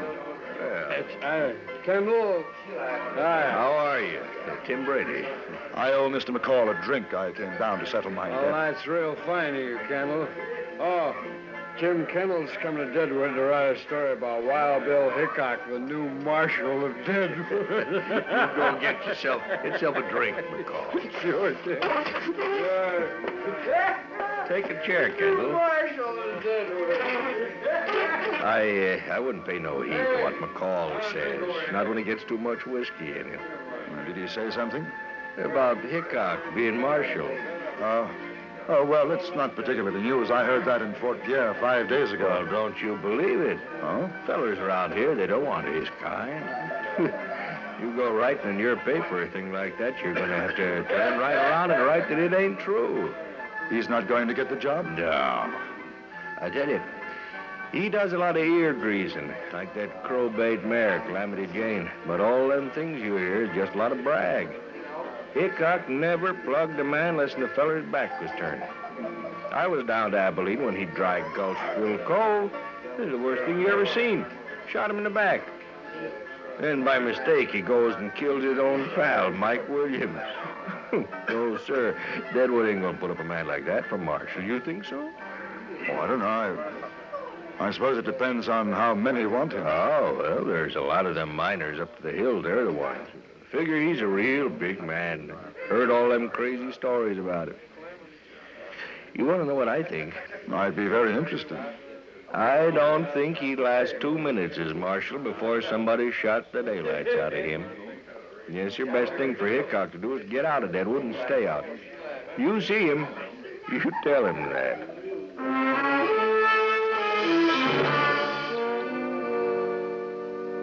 The next night, Calamity Jane introduced me to Wild Bill Hickok. He looked older, more tired than I'd imagined him. As we sat in his room, I noticed that he blinked his eyes, rubbed them, and seemed quite nervous. Constantly glanced toward the door. Calamity had gone out to buy some food. Me and Colorado Charlie had a rough week up in the hills. Feels kind of good to get back. You ever done any mining, Kendall? No. Well, if you ever had the idea, get somebody else to do the work for you. Well, what do you think of Deadwood? Oh, I haven't been here very long. Ain't much like London, I'll bet. No, it isn't. Well, do a little cleaning up like I did in Hayes City and Abilene. We'll have a right nice little town. When do you expect to begin as marshal? Any day now, the boys are getting things moving.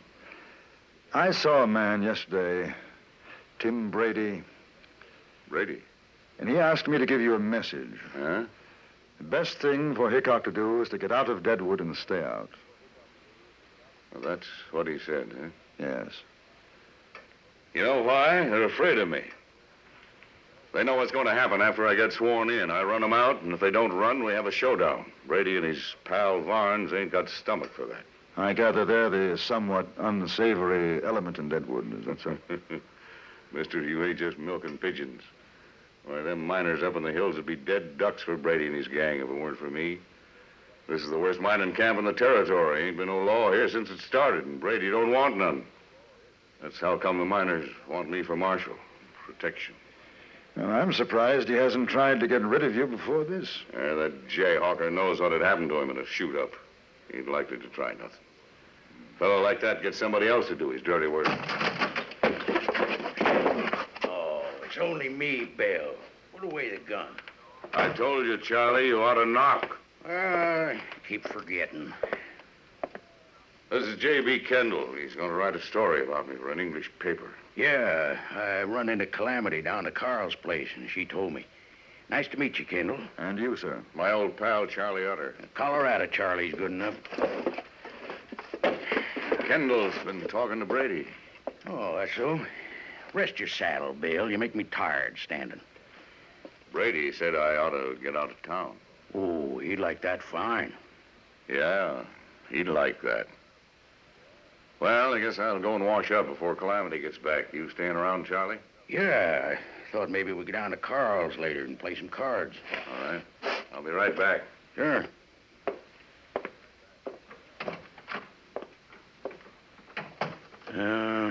Got a lot on his mind, has Wild Bill.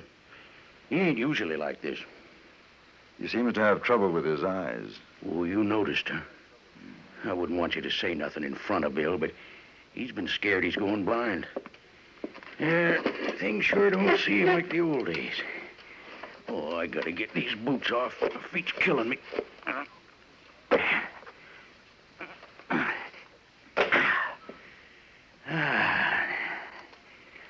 How old is he?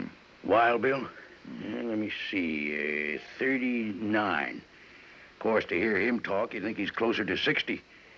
I sure do fret over him sometimes. Always talking about dying, this and that. Ain't like the old days. He sure was a rip snorter. Oh, well, maybe when he gets to be marshal again, everything will be like it always was. Calamity Jane came in with the food, and behind her, Bill Hickok. It was a strange supper. Both Colorado Charlie and Calamity kept up a stream of conversation, anecdotes singing the praise of Hickok's past accomplishments, but the atmosphere was strained. The man with the long hair didn't say very much. Afterwards, Charlie Utter invited me to accompany them to the saloon. I noticed that Hickok was reluctant. Possibly he had a feeling, a warning of what was to come. It was 8 o'clock when we arrived at Carl Mann's saloon and sat down at the card table. Charlie, change seats with me. I ain't sitting with my back to the door. Wild Bill, you're getting worse than an old woman. Or maybe so, but that's the way it is. I like to see what's coming in. Well, here. Yeah, take my place if you like. No, sir. All he wants is a catbird seat. That's how come he's always winning.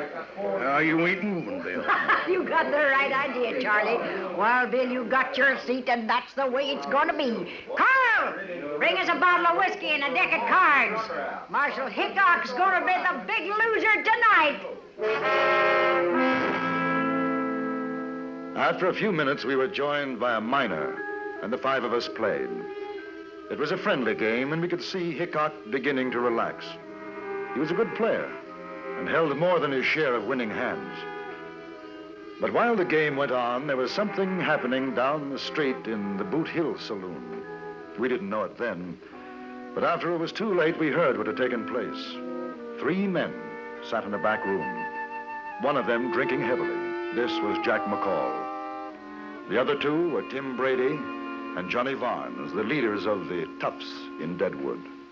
Well, I'm telling you, Jack, you'll be a big man. Why, they'll look at you when you walk down the street. They'll say, there goes Jack McCall. He killed Wild Bill Hickok. You hear what Johnny says? Yeah, I hear. Give me another drink, Jack. Well, sure.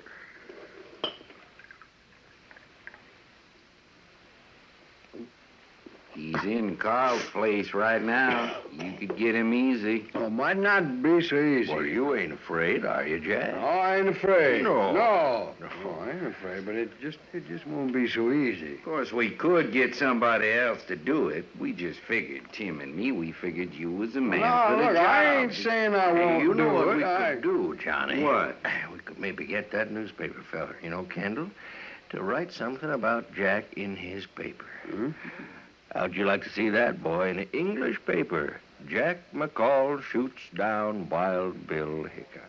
Yeah, you could go on the stage all over with that. Sure. Yeah. He's right down the street, Jack. Yeah, I seen him myself. And you know what? He's sitting with his back to the door. Now, you listen.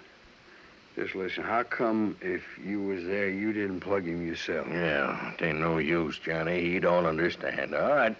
No, Forget it, wait a Jack. minute. Go I'm on, get out of just it. asking, that's all. Now, just tell me how come. Because Calamity Jane and Colorado Charlie is with him. If they saw me, they'd know something was wrong. But not you, Jack. They wouldn't figure you drawing on Hickok. Yeah. That makes sense. That's all I wanted to know was why. All right. What do you say, Jack? Sure, why not? Give Sure. him a gun, Johnny. And don't you miss, boy. You hear?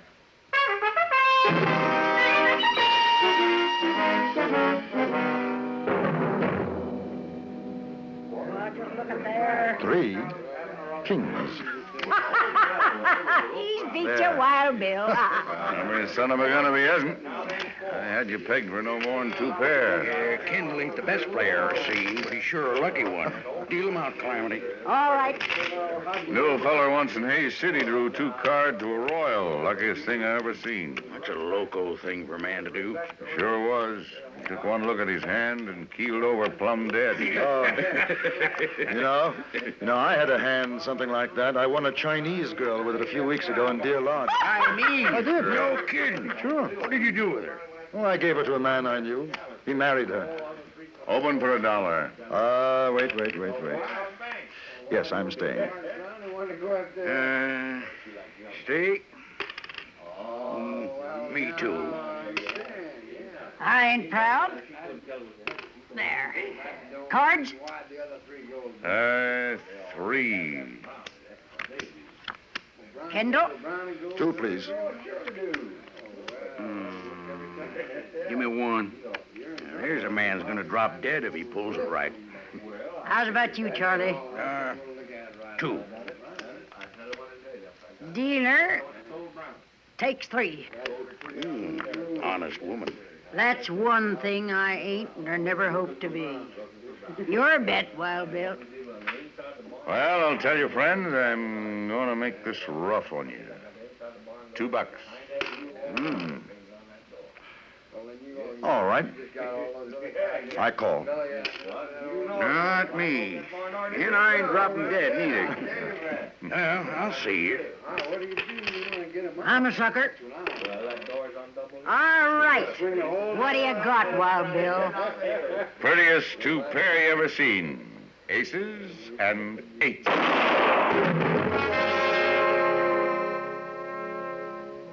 Wild Bill Hickok slumped forward on the table. He still had the winning smile on his face, and the cards crumpled in his tightening fist.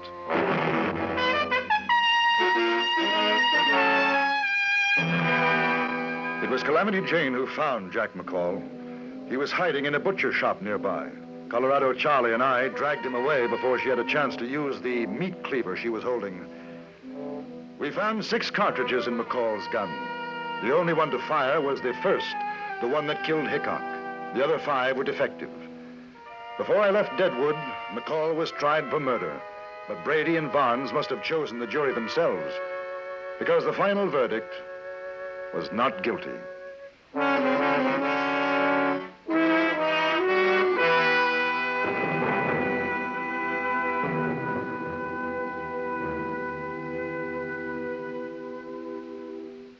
Frontier Gentlemen was written, produced, and directed by Anthony Ellis and stars John Daner as J.B. Kendall.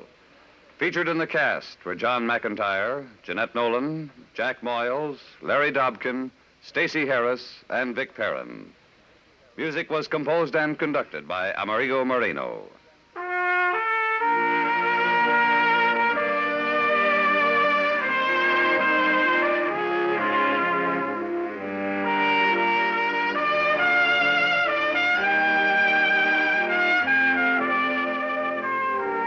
us again next week for another report from the Frontier Gentleman. James Matthews speaking. This is the CBS Radio Network.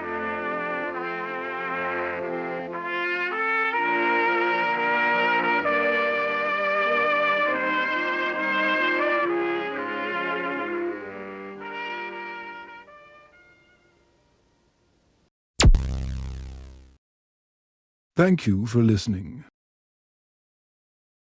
Please like and subscribe.